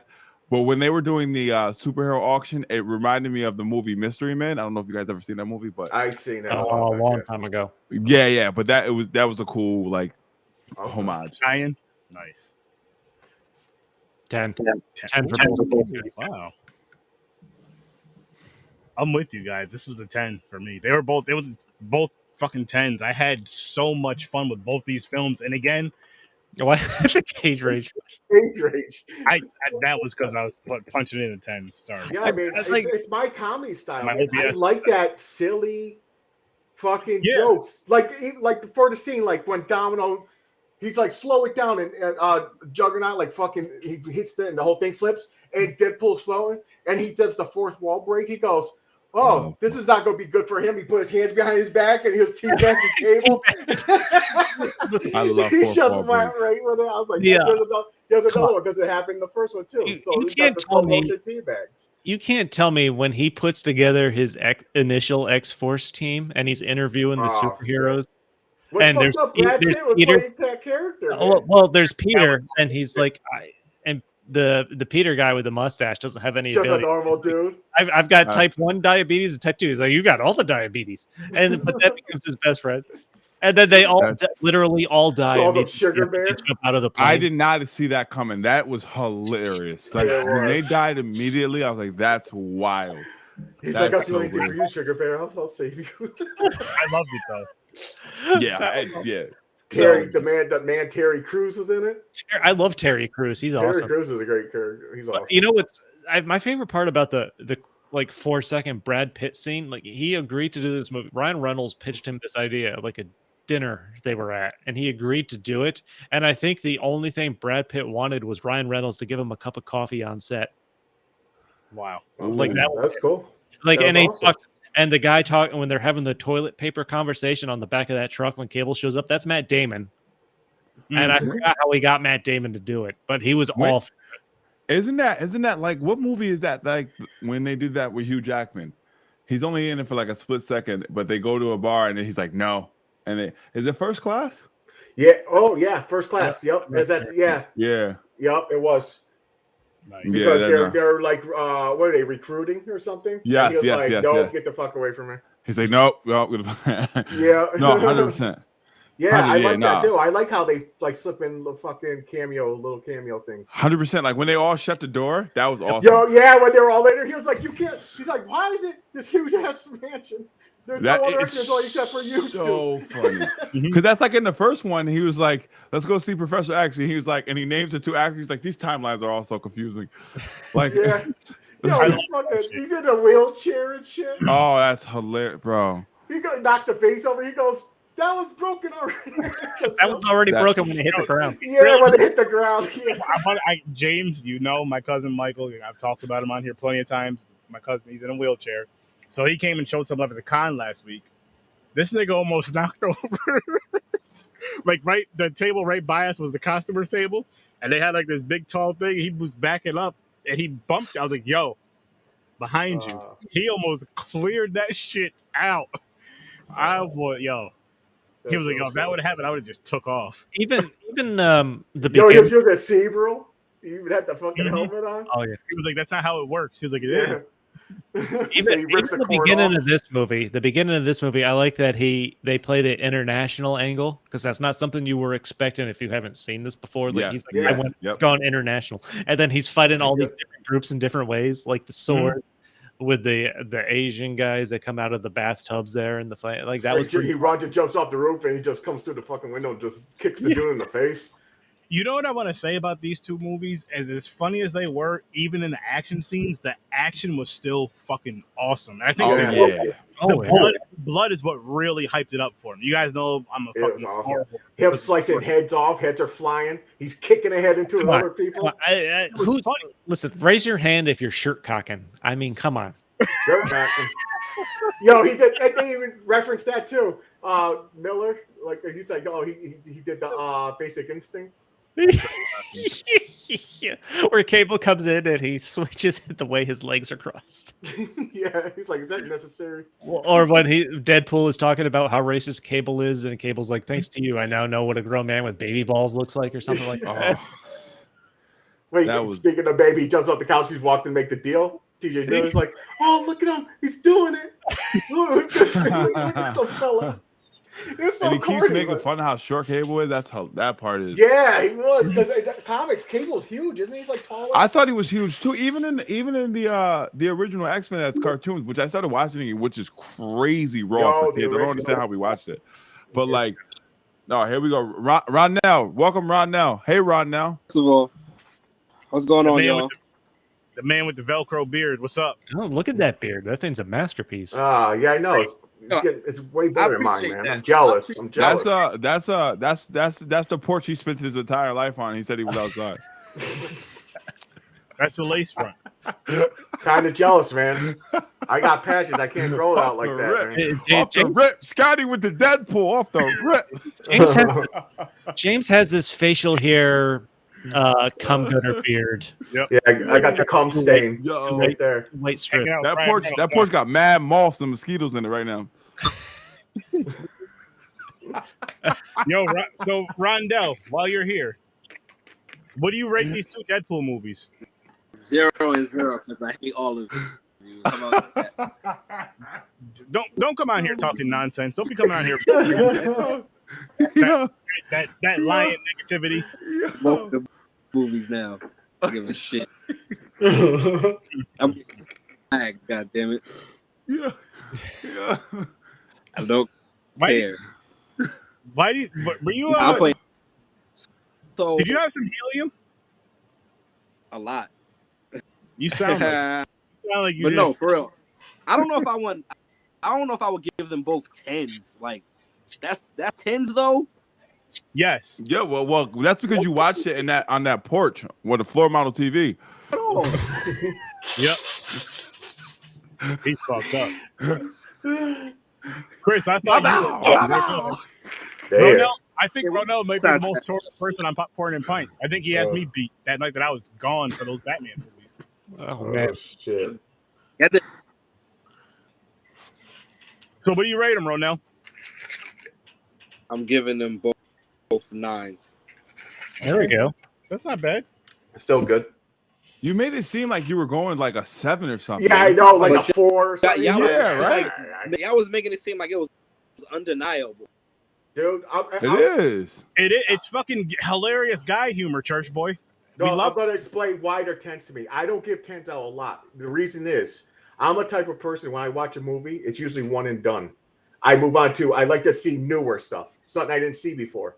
Mm-hmm. Deadpool's is something I can rewatch over and over again. These are movies you kind of have to rewatch to get all the jokes. You got to, exactly, because you miss shit.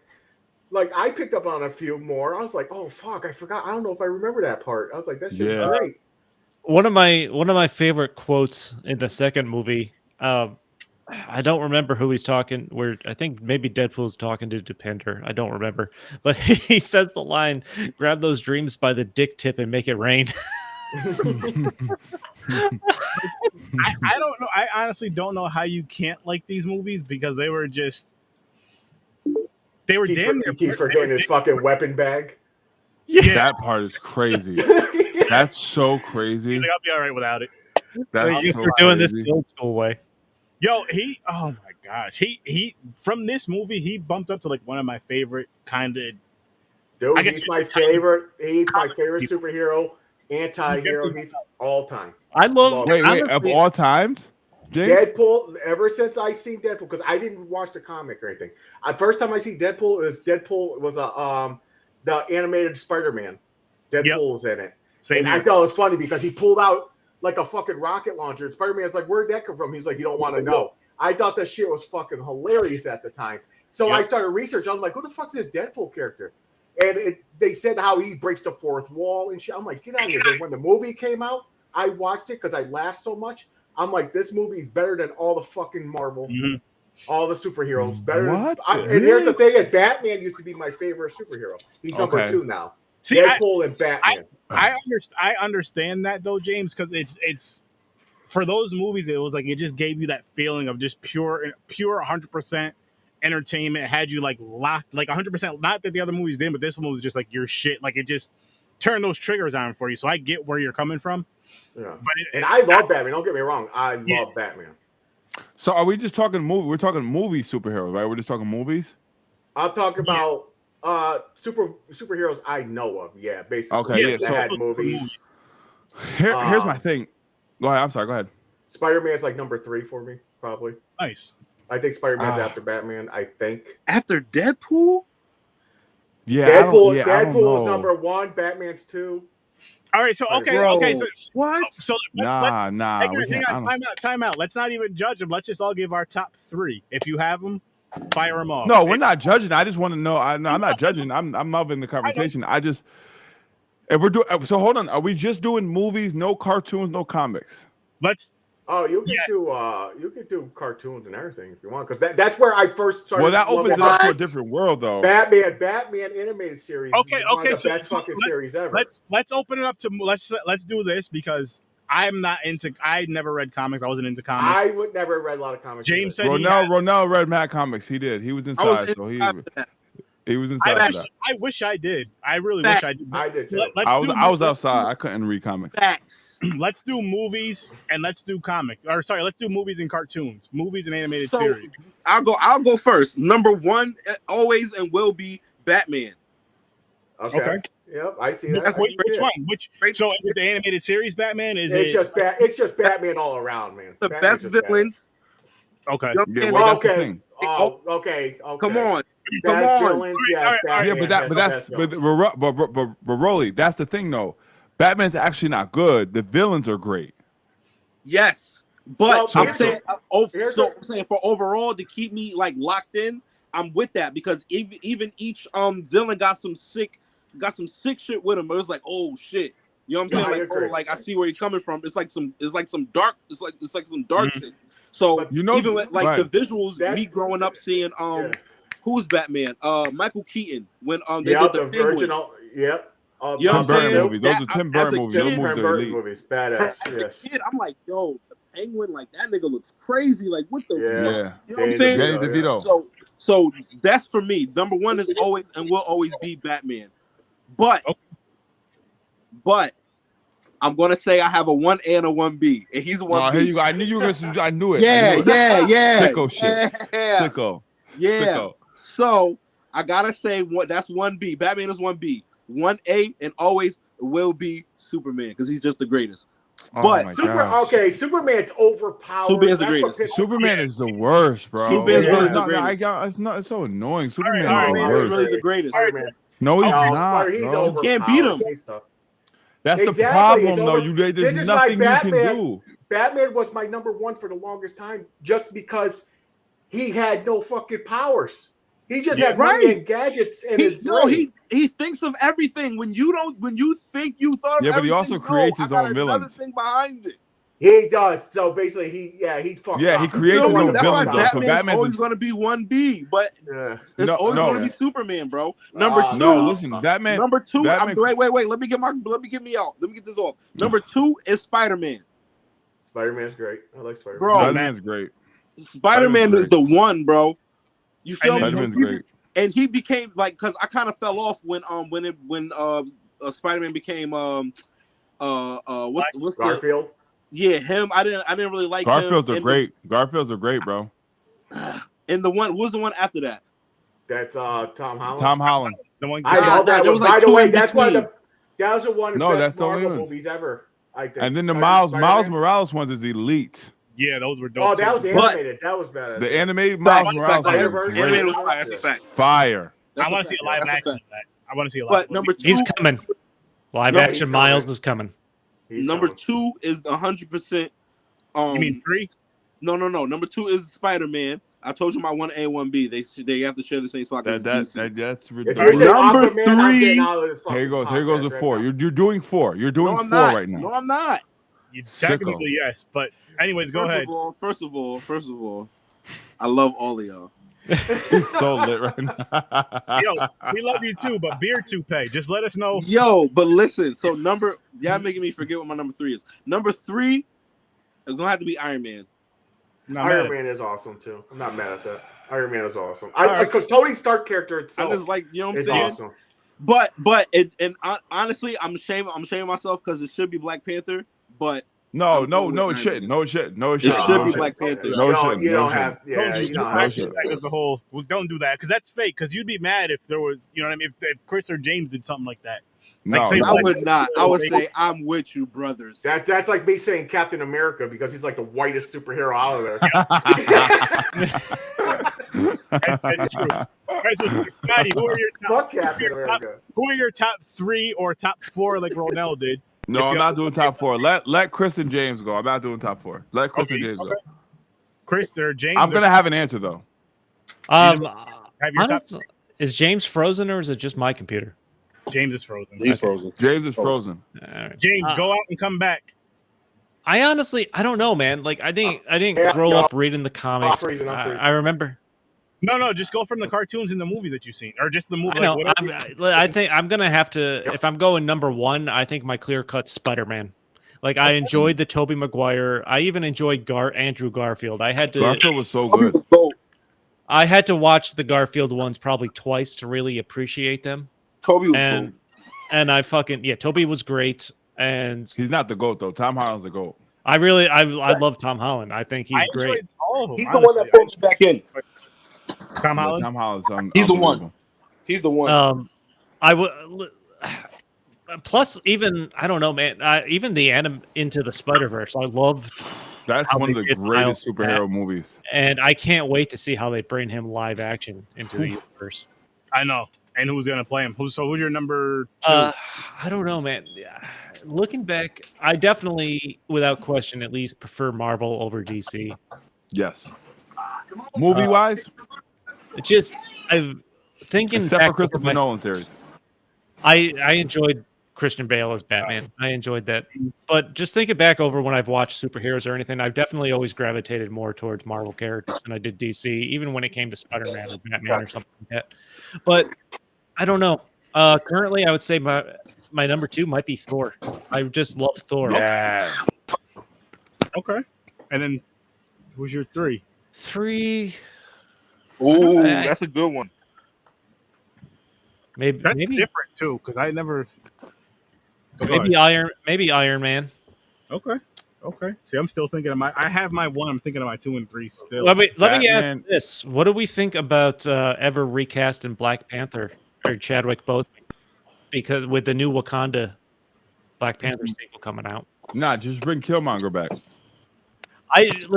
Especially since they opened the multiverse, I don't know how you don't bring back another version. Yeah, just bring Killmonger back. I personally, we had this conversation on my podcast, and I said I predicted Killmonger's coming back. I honestly didn't think Killmonger I think he was an anti-hero more than the villain, but he did go crazy at the end. He wilded out, so it became. I understood that, but like his intentions were pure. So I just think bring Killmonger back. Personally, I think his sister definitely is the Black Panther. Takes the mantle. I don't know how I'm gonna feel about that. In the comics, though, I think so. Does it? I think. Yeah, that's people were saying that it does happen in the comics that she takes. Right. I believe there was a few different Black Panthers actually besides. Yeah, there is. Well, yeah, it starts with his father. It just goes on generation. Yeah, I know, but like, I mean, like, I believe I could be wrong.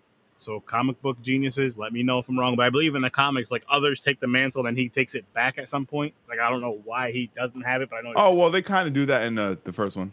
Yeah, true. I believe Killmonger gets it in the comics. It's kind of, which I wouldn't be mad at the Killmonger thing at all. I think I don't understand the hate on Michael B. Jordan. I think he's a really good actor, but I don't know if it's hate or fake hate or whatever that you hear here and there. I think he's a great actor, honestly. In the roles I don't hear a lot of hate on him. I never hear hate on Michael B. Jordan. I hear hate kind of jokes. Maybe it's more so Joe. Maybe it's more so just Joe Budden. But you listen to his podcast, and he's a big voice. Oh, he's a hater though. I don't listen to Joe Rogan. Yeah. Me, No, Budden. Joe Budden. He's black. Oh, yeah, Joe Budden's a hater. Joe He's a Rogan. hater though. He's like a hater. So top 3 for me, Batman, Spider-Man, and I guess I'm definitely gonna go with Thor. Okay. I didn't love Dark World, and I didn't love Iron Man 3, but I love Ragnarok.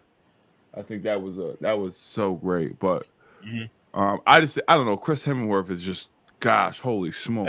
that's gonna be another thing. If they want to, obviously, he can't keep playing that forever. I'm sure he's gonna do it a few more times, especially with the way when they put the message up there for the end of Love and Thunder.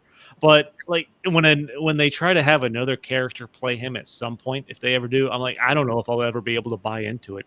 No, yeah, me either. No, the work he put in for that character, I think it's too much to. It's gonna be tough for anyone to try to play that role. Good luck. James is back. Yeah, good luck trying to play that role. Welcome back, James. Welcome back. All right, what I missed? So I went Spider-Man. Scotty's top 3 is the Dark Knight, Spider-Man, and Thor. Okay. I went Spider-Man, Thor, Iron Man. And James, what are your top 3? We know Deadpool's number 1, so who's 2 and 3? Batman and Spider-Man. Batman. Okay, so it's on me, and this is fucking tough because I'm still thinking about it. Why are y'all disrespecting Superman? I don't like this. Because why are you in your car like you're DJ Khaled? Huh? Why are you in your car like you're DJ Khaled? Like you're on a rap video. Put your Jesus piece away. Jeez. No. Weren't you just on your porch? Huh? That was Batman. So for me, my number 1 is Batman. I'll even be very specific. It's actually this one right here. I'm going to pull it up on screen and I'm pulling this up on screen because it's very important, I feel like, to all of us. You got gadgets. That's cheap. That's the cheap mode. Gadgets. Right here. Kevin Conroy. Mail something into Heroes Hideouts. Get his autograph. I have no idea what's happening right now. He's the voice of Batman.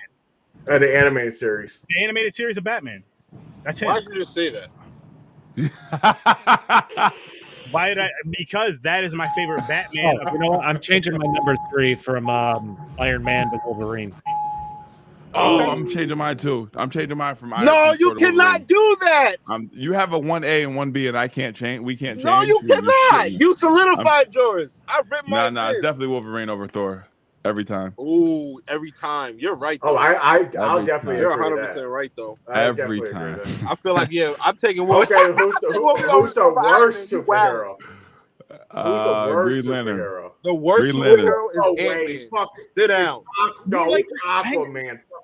That guy. Aquaman is horrible. That's a fact.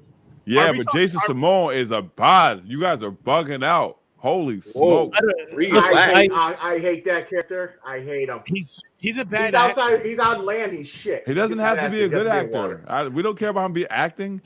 I love Jason Momoa enough that I didn't hate the Aquaman movie. Me too.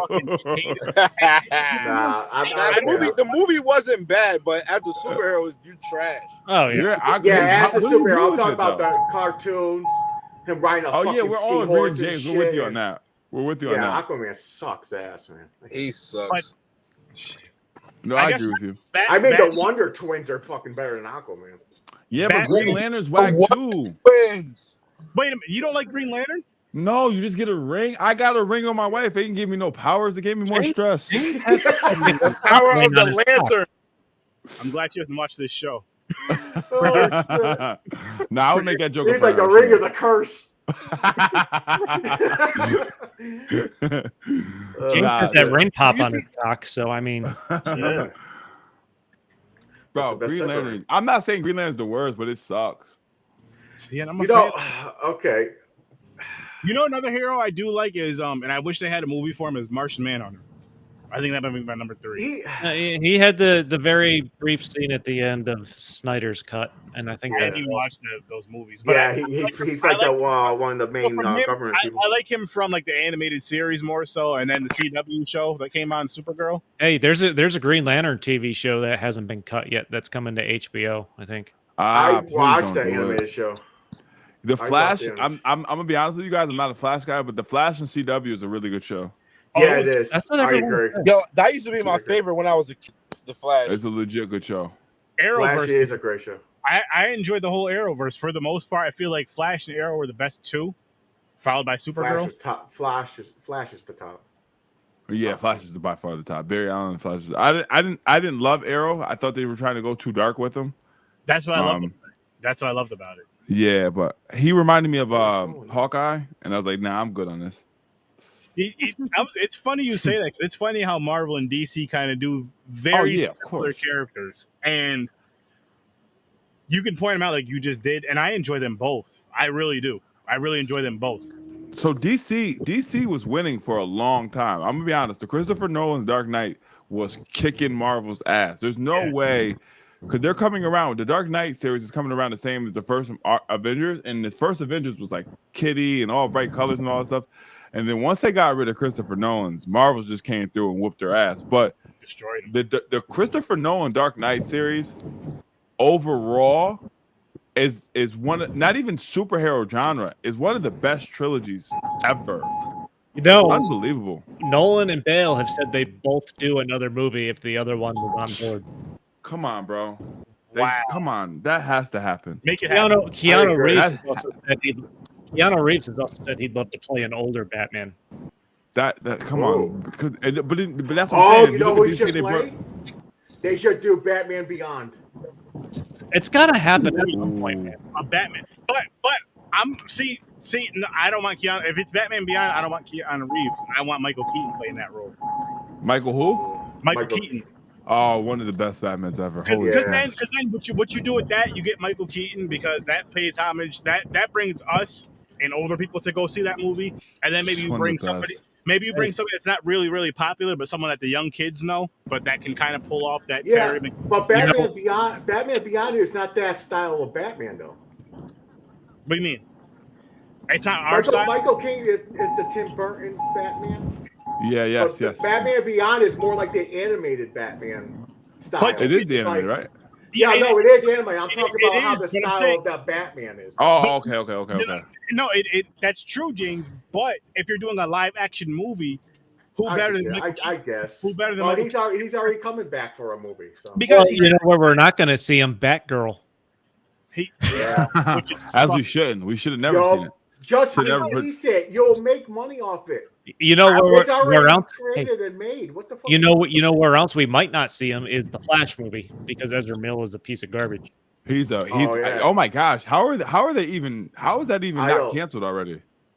Because they spent twice the budget on that than they did on Batgirl. That guy is nuts, bro. Oh my god. That's somebody you guys need to take care of or cancel whatever you want. What's so special but about no one's that talking they're about protecting him. him? Why are they protecting him? Because he was already established in their Justice League garbage. And honestly, I don't even think he plays a good Flash. I thought he was fine, but it didn't stand out. But it's because he was established, and they spent over double the budget on that than they did for Batman. I heard he's fucking like trafficking people, fucking kidnapping people. Kidnapping people, yeah. As many times, kids. Yes. As many times DC's done Batman and Superman over, just fucking do a whole new Flash. Just do a whole new Flash. Fucking. I will say I'm still on board with Henry Cavill as Superman. Yeah, he didn't bother me. I didn't love those movies though. I didn't love any of those movies. No, I didn't either. Nah, what? That first one was good. No, it wasn't. It was terrible. Man of Steel was great. Man of Steel was score is good. The score is good. It was the best one out of them all. But Man of Steel is not that great. Speaking of scores, soundtracks, Deadpool movies, awesome soundtrack. Yes, they were. Now, real quick, are you saying wait? So the soundtracks are different than the scores? No, yeah, you're right. So I think you're saying the score in Deadpool is great because they do all the classic music. Yes. The soundtrack is like old new rappers just making up new songs and stuff. I see what you're saying. Why can't Okay. the score? Why can't the No, score? I like the score where they bring back like the old Ashes Celine Dion song. Yes. I That's like the score. Aha's Take On Me. Yeah. So Celine, that Celine Dion song was written for that movie. Ash. Yo, that video, you guys watch that video? The music I've video. never seen the video. It's Deadpool, but you can tell it's a female, got high heels on, doing a fucking No, dance. that's really Ryan Reynolds. No, it was not. Yeah, it is. That's fucking great. That's even better. So if you look up the music video for Celine Dion's song Ashes, which is she wrote for the Deadpool movie, and she only did it because they're both Canadian, so they know each other. That's Ryan Reynolds in the Deadpool costume with high heels dancing around. That's awesome. That's He's hilarious. That's hilarious. He is. He's fucking awesome, man. He's awesome. He's Like this, awesome. these movies just again they do exactly what you want them to do for the humor, for the action, like everything across the board. It does it, and that's how going back to Ronell. How are they tens? That's how they're tens. They do exactly what you want them to do, and they do it good. Like even with I know you said the storyline's kind of simple, Chris, but it still works. Like they did. You don't care for this kind of movie. They gave Juggernaut his own fucking song. That was awesome. Look up shit at the end there. And I like how he said, he was like, oh, this Juggernaut. He just lets him rip him in half. I loved how they killed him when Colossus shoves the wire up his ass. And Yo, that he was like, huge CGI fight scene coming. Yes, I love every part of that shit. I love every fucking part of stuff like If that. I nitpick number 2, the thing I did not like about the movie, I didn't care for whatever his name, he called himself Fire Fist or whatever. Fire Fist. The kid was the most part. Yeah, the kid was yes, okay. James. That's the one part I didn't like at all. Yeah. Like he was not, he was not good. Like I understand what I can agree with you. Oh, both I on that. definitely don't. I get what they're trying to do with it, but I just felt like it could have been written a little bit better, or maybe no disrespect to the kid, maybe having a better child actor playing that role, or just maybe it's just the writing of it. I don't know what it was because I get what they're trying to do. The kid from Spider-Man. Spider-Man's best friend would have been the elite for that role. Yeah. Yeah, that kid was the worst part of that movie. But again, the reasons I like Deadpool 2, and I was leaning towards that, is Domino and Cable were great characters. I thought it had a little more emotion, especially at the end where he actually died. He learned the meaning of family. Wait, you didn't think the first one had emotion with the cancer? Oh no, it absolutely did. Yeah. I don't know. I was watching Deadpool 2. But I see part 2 had like depression. It had all the stages. He lost his girlfriend. He wanted to die. He's finding ways to die. But then he started to feel like every time he died and he can't get to her, she's like gives him a hint like you got to help like what family is, be family, and where he finally does get to her, give you something a reason to live for, and all that. Yeah. So there was a lot more emotional stuff in part 2. It struck me as a little bit more deep than I was expecting. Yeah, I see what you're saying. You know what's funny about this though? Like, if I'm not saying females aren't fans of this, because I'm sure there's plenty of women that love these movies, but like again, my wife doesn't. She didn't like this at all. She won't even watch them. I seen a picture of a female got Deadpool tattooed. I know there's a bunch of women that love these movies, but the ones that don't, if they really sat down and watched these movies like for the serious love, romance, whatever, I think they would enjoy it because the first one it's him and his girl, and then he has the heartache of losing her, and then the second one it's like I'm almost there to get to her, and then she's like, "Listen, you need to go back there. You need to." I got a question about comics. You need to real quick, James. I disagree with that, Sturdy, because I think the emotion of Deadpool is for guys.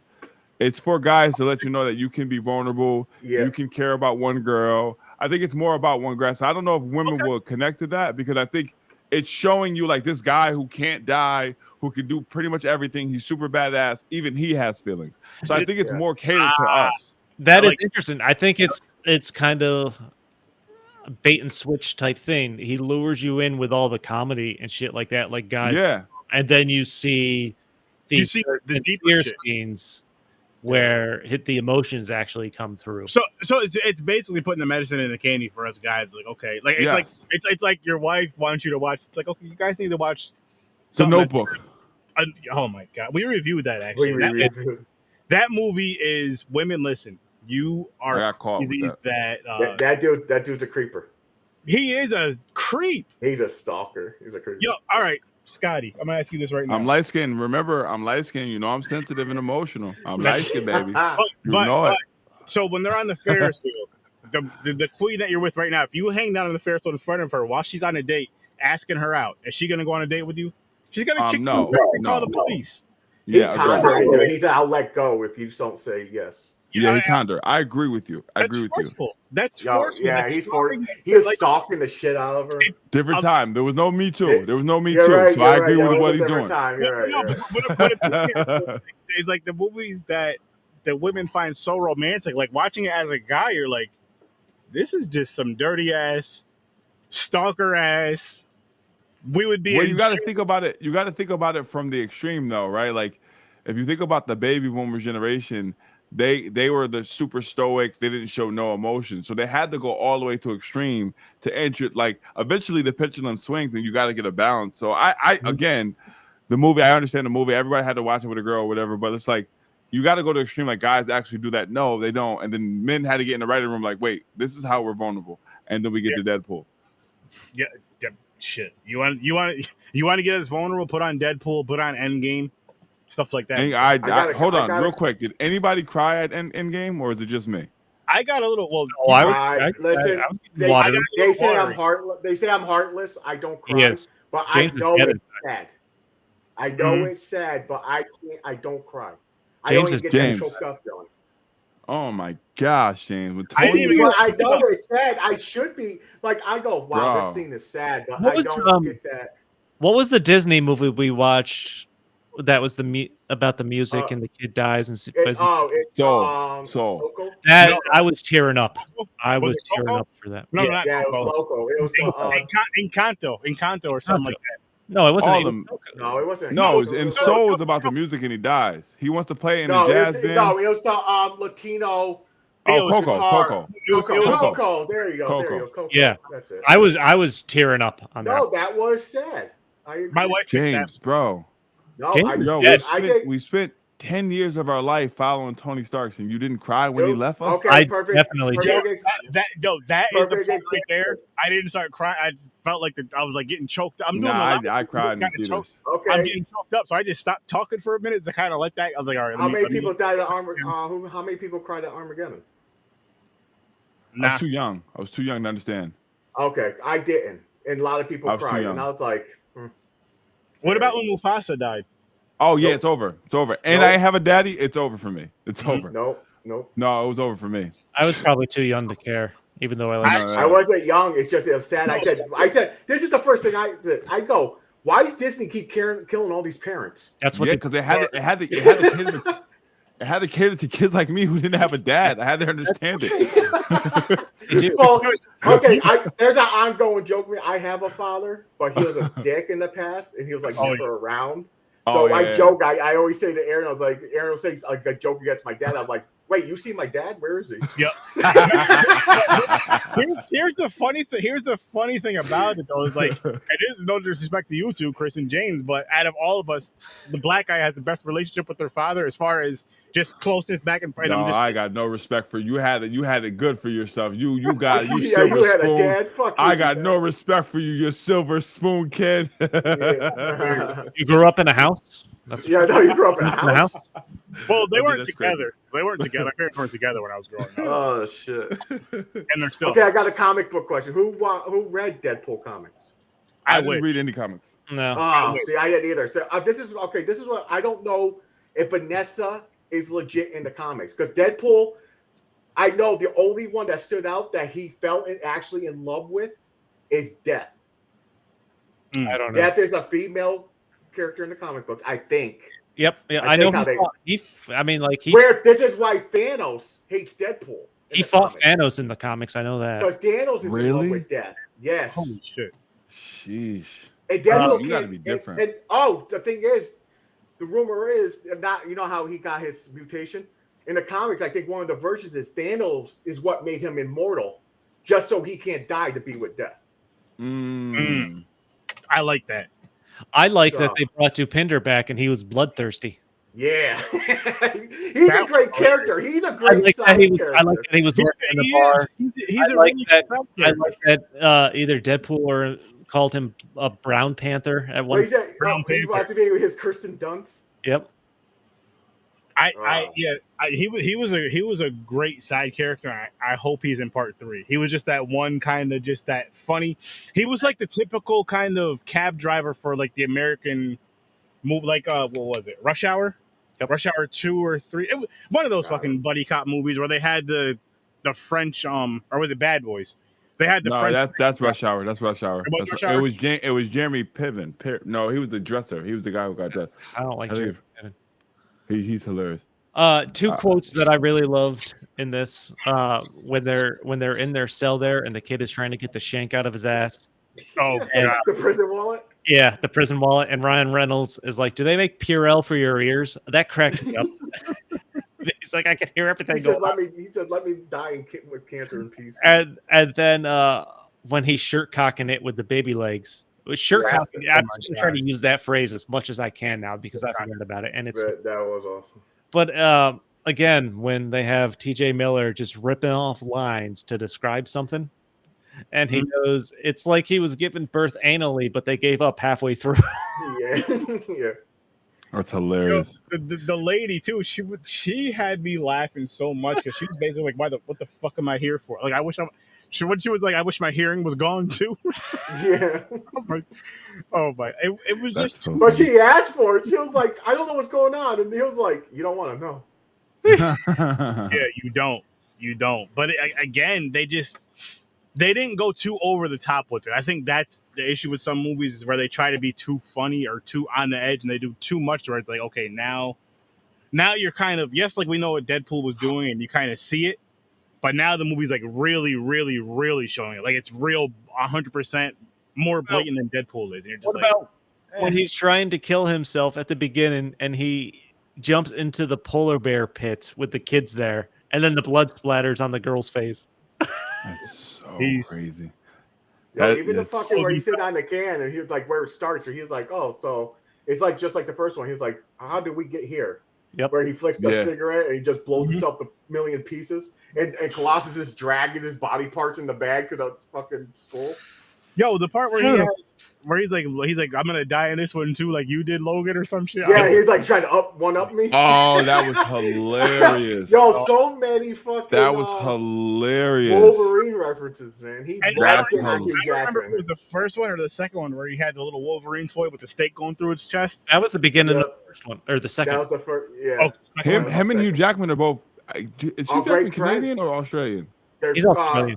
Yeah, he's Australian, but they're close. They're really like good friends in life too. Yeah, but all they do is rip on each other jokingly. Yes. But they also make fun of who played Mysterio in it's I know who you're talking about, Jake Gyllenhaal. Jake Gyllenhaal. They also they rip on him all the time. Yeah, those three they like have parties together and shit. They're always like hanging out. They do the ugly sweater contest. The only sweaters, yeah. See, shit like that would be fun. Yeah. They So only basically, they got come on. They have to do one. One more movie. I know he's old. They gotta have him and fucking Wolverine and Deadpool. But how I don't. Can you guys explain to me the timeline of Deadpool? Nope, I have no idea. I have if you no go idea. by comics, no. So the timeline with Deadpool in the movie series though. No, I know you're saying it's before. So if you're going to go with X-Men, it's before the X-Men shit. But he knows about Wolverine for some reason because the fourth wall. But it's before like the Sentinels and they first created the collars that takes away your powers. Okay. So it's like early like X-Men series, the cartoon. Oh, I love that one. Love that. I love the fucking. I watched that on Disney New Generation was okay, but the original you can't touch. The original one is so sick. We had Batman the animated series. We had the Spider-Man show. I watch Saturday cartoons, man. Saturday cartoons, baby. Was that 90s X-Men? Oh yeah, 90s X-Men. I realized one of the final things in Miss Marvel was that theme song. They kicked on that theme song to indicate that the X-Men. Okay, did you ever see the picture of Wolverine where it looks like two Batmans kissing? They're like, now you'll never see that picture again. Yes.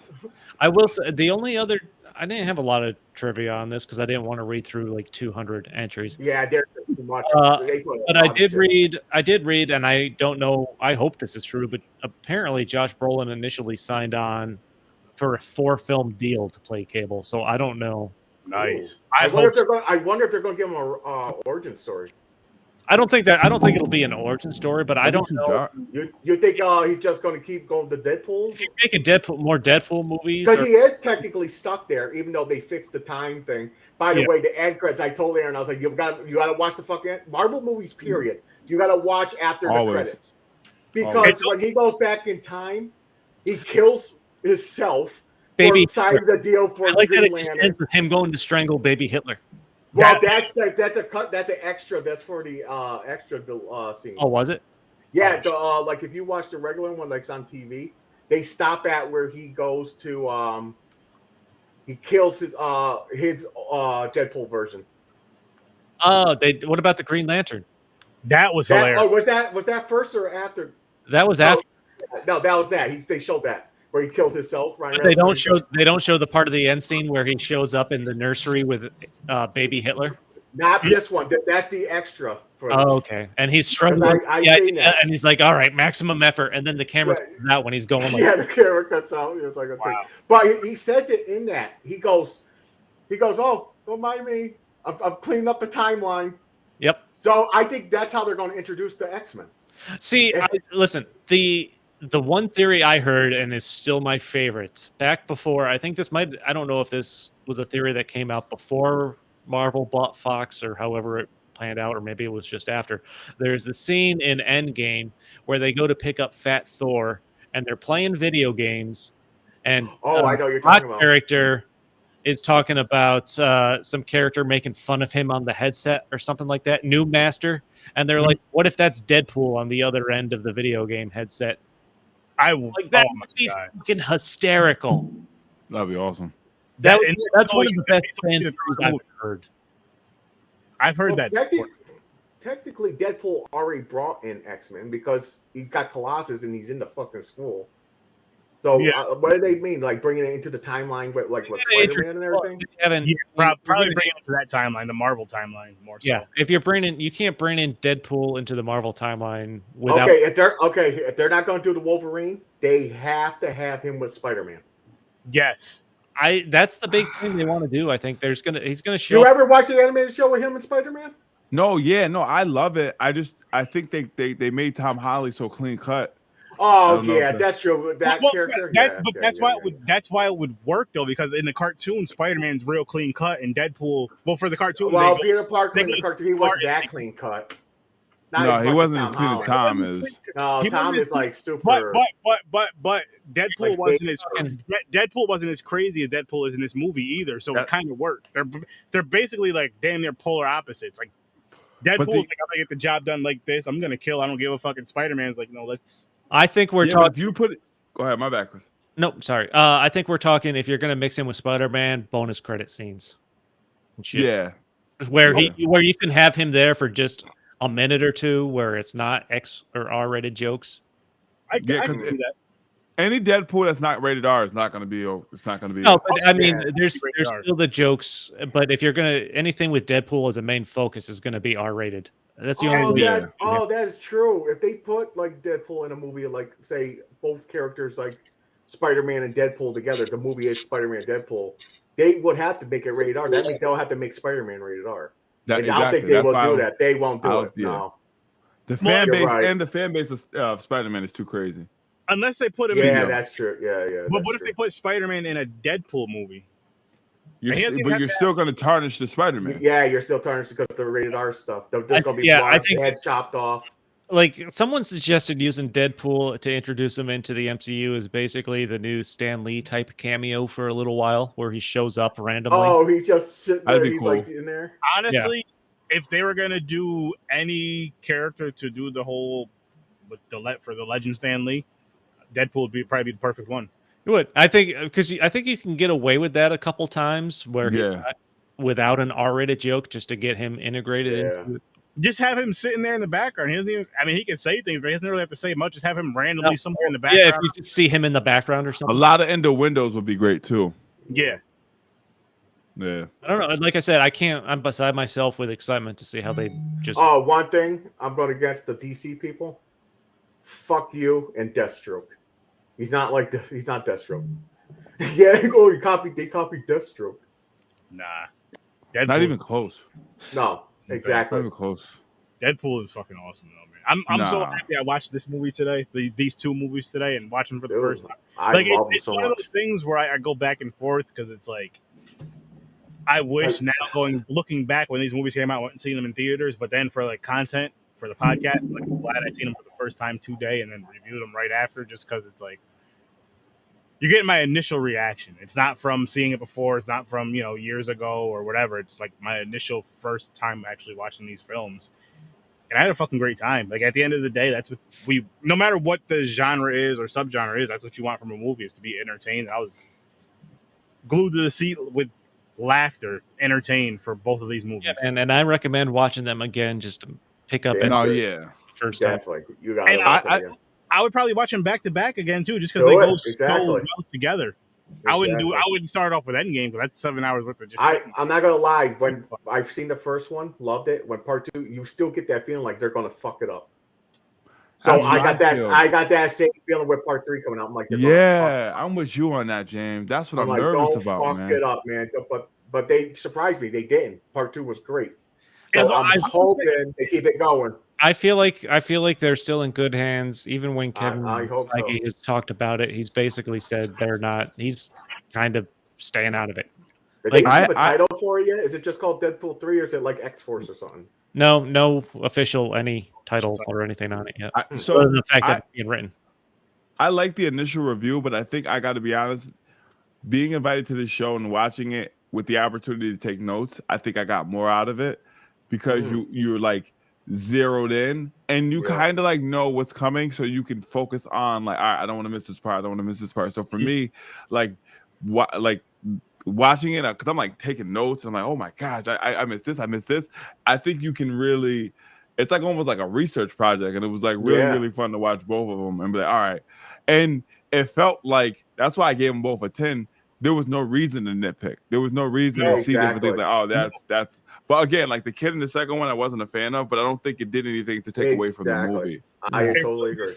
Because he was one of those characters where they just kind of threw him in there just to have a story, just to have, because Deadpool needed to find his heart and have. They had to say together. Technically, if you look back at it, it looked like what triggered the kid was when Deadpool said, he's not my friend. He was talking to Cable. Yeah. So that could have pushed him over the line where he goes, I don't have nobody. And but it's so funny, he goes to Juggernaut. Juggernaut, how he is, fucking destroy everything. It's just fucking feeding into him. By the way, Juggernaut's badass. I like how he's like, I want to take that cab driver and shove it up your head. Yep. I was like, God damn, that his theme song kicked in. Holy shit. Holy shit. That was so funny. It was great. They were just the fight scene with Cable, awesome, where he broke his own arms. He was choking fucking Cable out with his arms. Yep. Cable's such a sick character, even from the original cartoon. Yeah, he was. They did that right. Yep. Oh man, it was just all in all entertaining, fun movie.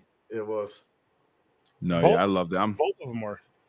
And now, if they're part 3, who you think they're going to, he's going to have to keep continuing on. So he got Colossus, Juggernaut in the second one. Who do you think they're going to pull in if it's not Wolverine? I don't know, man. He's got the whole universe open to him now. They got to pull someone. They're going to have to pull. It's definitely not going to be. It's not going to be Thanos because of Josh Brolin playing both of them. Yeah, I know, that's crazy. He played. I don't know who they should pull. I'm trying to think of a perfect character to mix with it. Remember in the original cartoon where Cable and Sable fight? Cable and who fight? Is it Sable? Sable? I think there's a Sable. There is. Yeah, he's the black one with the dress because Cable comes back to kill the X-Men. Yes. Yeah. Was it Bishop? I think it's Bishop. Yes. Bishop. My bad. Bishop. Yeah, Bishop, the other time jumper. These are the time jumpers, so that would be kind of cool. Because in the Oh, cartoon, yeah, that like Bishop comes back for Cable or something. yeah, because he comes back to Cable because Cable's trying to stop his timeline, but Bishop is like, if you do that, you ruin my timeline or reverse. Yeah, I might not be born or something. Yes. Oh, so that would be cool. Yeah, they do like time jumps. Yeah, that would be cool. For characters like Bishop and Cable, I don't feel that they really need like their own movie. Like you could easily no. Here's a have a side story to it. Interesting thought, because this entire next saga of the MCU is the multiverse saga with Kang the Conqueror traveling through time. He's got to fucking show up at some point, Cable or Deadpool. It seems like the perfect opportunity for them to use him to bring into the timelines. Yeah. Mm.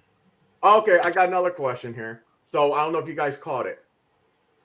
It's where he was talking to Cable, and he was like, "You fuckers, your generation made the world go to shit." Yep. And he was like, "When 50 years went on, he's like, in 50 years, you're dead, you stupid fuck." How Deadpool die?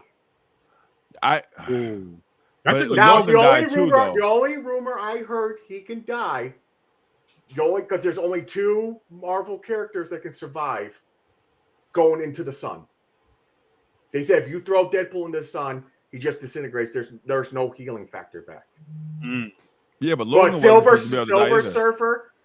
Surfer can go into the sun, and another character I forgot who they said. Superman's dog. Superman's dog. Well, they're DC, they're not Marvel, but probably. But he said that. I was like, wait a minute, it makes you curious. I was like, did he actually put the collar back on and kill himself or something? Or are they going to jump in the timeline where the fucking X-Men, where they had what's that one movie, the X-Men, where they created the serum to turn you normal? It's the Apocalypse. No, that's the second one. That's the second one. Because who wants to take it? Is it? It was where Magneto. It was Magneto, and he was using Rogue. Yeah, because Rogue wants to take it. That's right. Rogue wanted to take it. That's right. That one. I was like, I'm like, is they jumping into that timeline? Like when he wants to die or something? I don't know. Like that threw me off when Cable's like, "You're dead in 50 years, you fucking asshole," or something like that. I was like, I don't know. I felt when I first heard it, because I remember hearing it, I thought it was just like banter. I didn't know if it was like. I'm hoping I take it banter, because I was like, this motherfucker don't die. This is the first time you met him too. But Logan was not supposed to die either, though. Yeah, you're right. Logan's not supposed to die. He ended up dying. Well, because he. Oh, how they say he? That's right, Logan. I don't remember how he died. Oh, I think it's the serum. I think he gets he takes something, doesn't he? I forgot. Does he inject himself with something? I forgot that one. What he died. I only see that movie. He still had the metal bones and everything. It's just I don't think they took away his healing factor. That was his X-Man power. That's his mutant power. Was the healing factor. And smell. Everything else was fucking. Well, no, because he had scientists. The titanium. Oh no, he had bone claws. Never mind. Yep. In the original comics, he had bone claws before he covered it in metal. But even in the origin story, he starts with bone claws until you make Strider.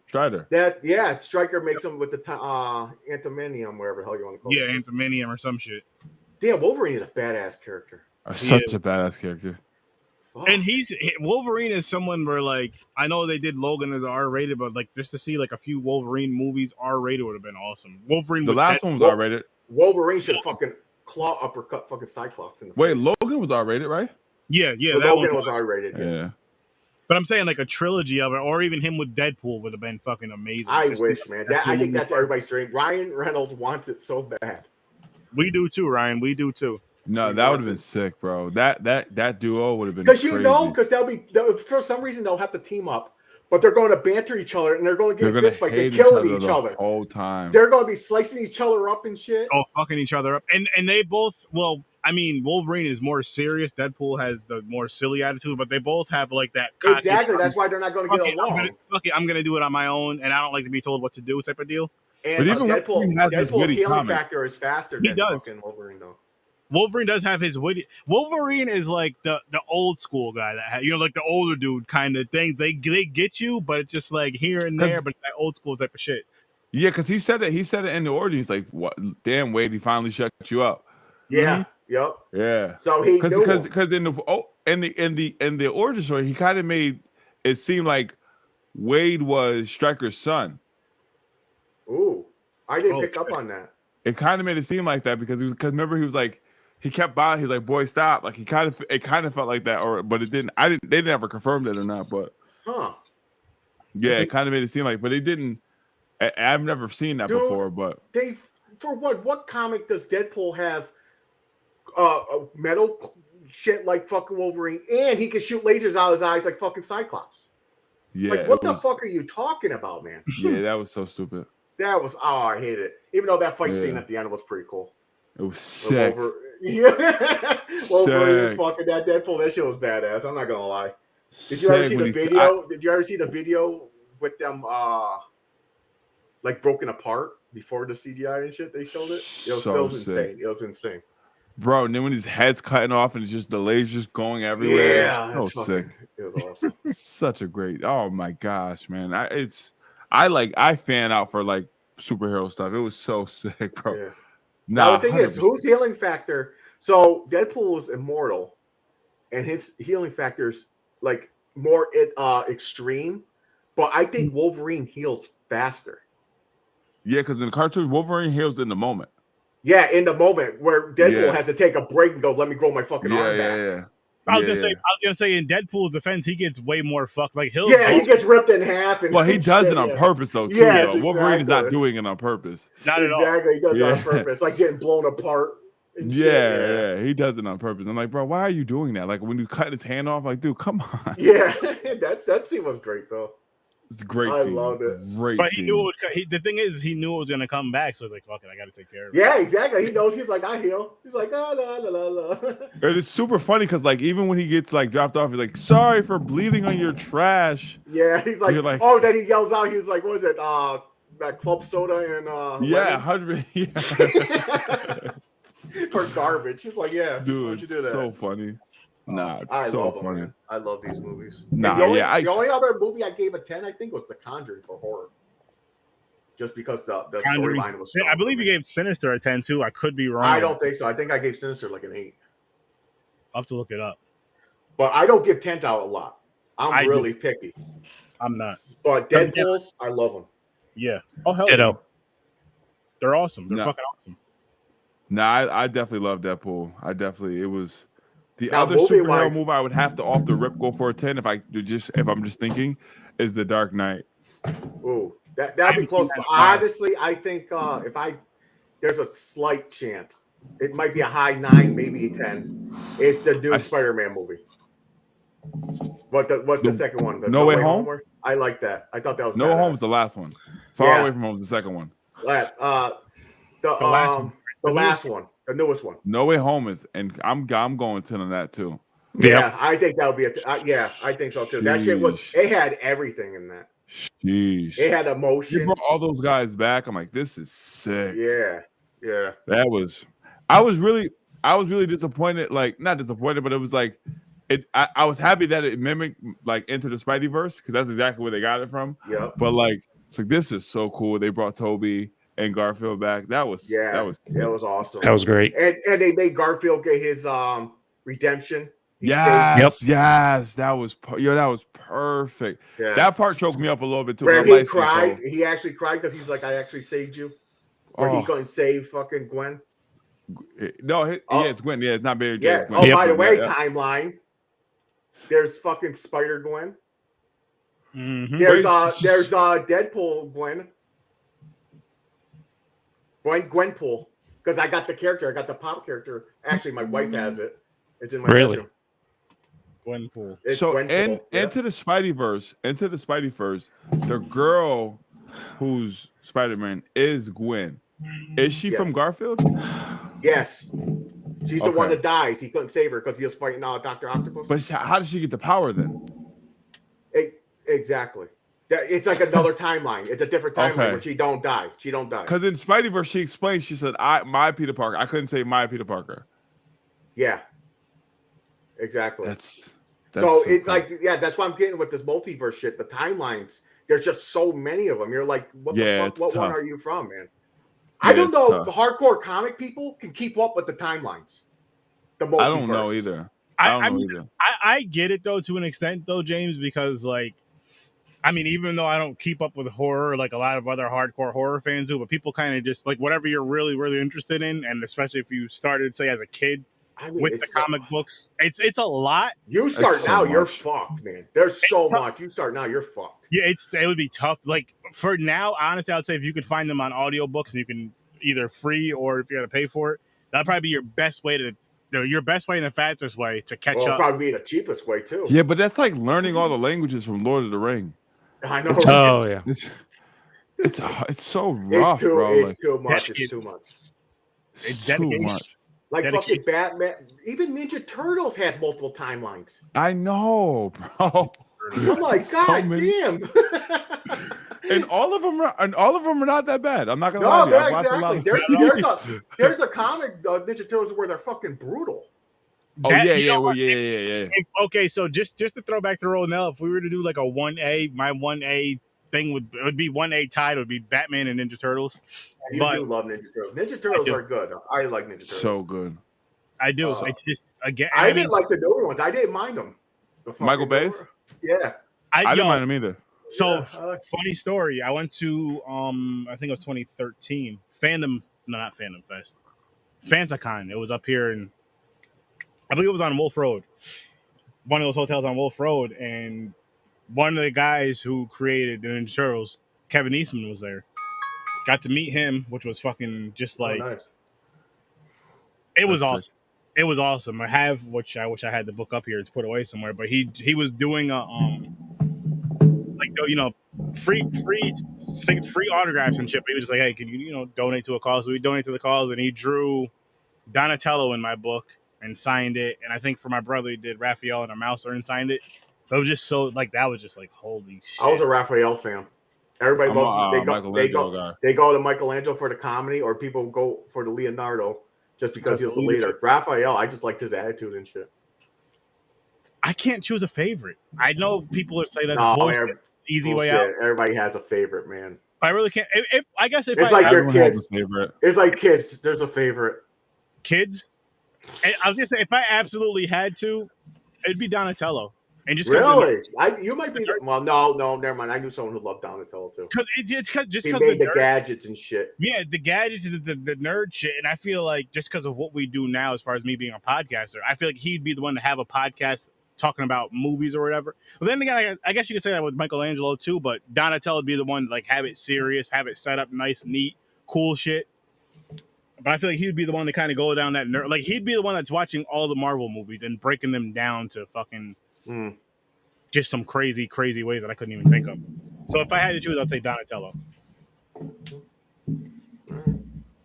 But I guess we could wrap this one up. Yeah, guys, I want to go to bed. Yeah, like really bad.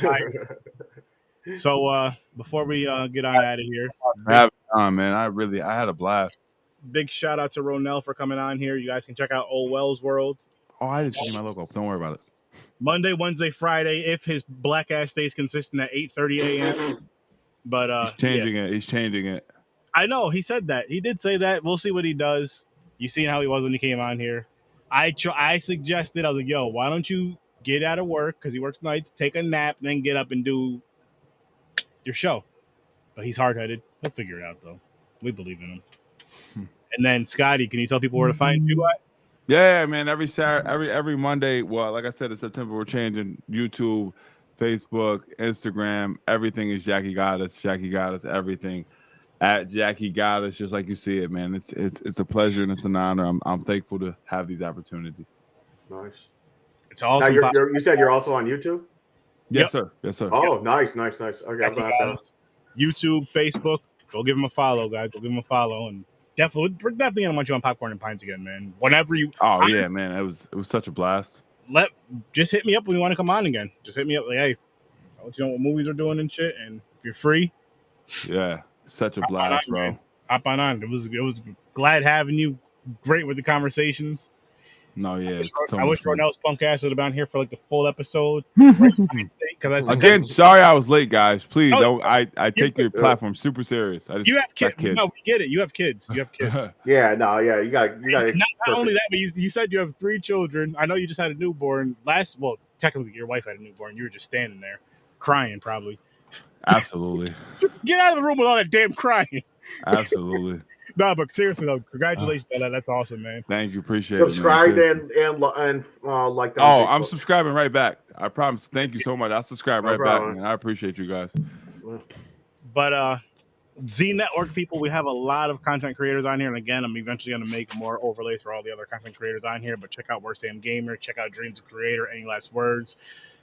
So good, it's scary. I'm gonna run through these quick because we had kind of a long episode, which is a great thing. But you know, people are tired. Chris is drunk and tired. I'm just tired See, and old. and old. Research 30. I'm the old one. Go to horrorresearch30.com. You can get all of my links, guys. Again, go to horrorresearch30.com. You can get all of my links. I do live shows every Tuesday and Thursday at 8 o'clock Eastern time. Just tune into that. Have a great time. And every Friday at 9:30 Eastern time over on Stream Lounge, I do watch parties. This next Friday is going to be Insidious Chapter 2. So you guys won't want to miss that. So tune in for that. See what we're doing this week. Popcorn and Pints every Saturday, 9 o'clock Eastern time. We do 2 movies. We try to connect these 2 movies. This is Deadpool 1 and 2, so we don't have to make any connections. They're basically one long movie if you watch them back to back. Stories from a Bar, Facebook, Twitter, Instagram, anywhere you can listen to podcasts. Check out Stories from a Bar. Anybody watch podcasts, check out Stories from a Bar. It's an amazing, awesome podcast, which is our guy Chris right there. We're getting a bunch of these again, guys, and we're happy about it. Thank you, spam bots. Let's get some real people in here, though. You know, spam bots, go pull some real people in here. Ryan Reynolds, we love you. We want you to take us all out to dinner and a movie for Deadpool 3. I'm paying. That's true. You can call Only for ours a Ryan, date though. if Only you for want. Ryan. Yeah, only for Ryan. No, Ryan can pay for all of us. And No. I think he can afford it. You don't treat it. You don't treat a dime piece like that. I No, got but we have. Yo, I know right now I'm ordering the tossed salad. Oh. I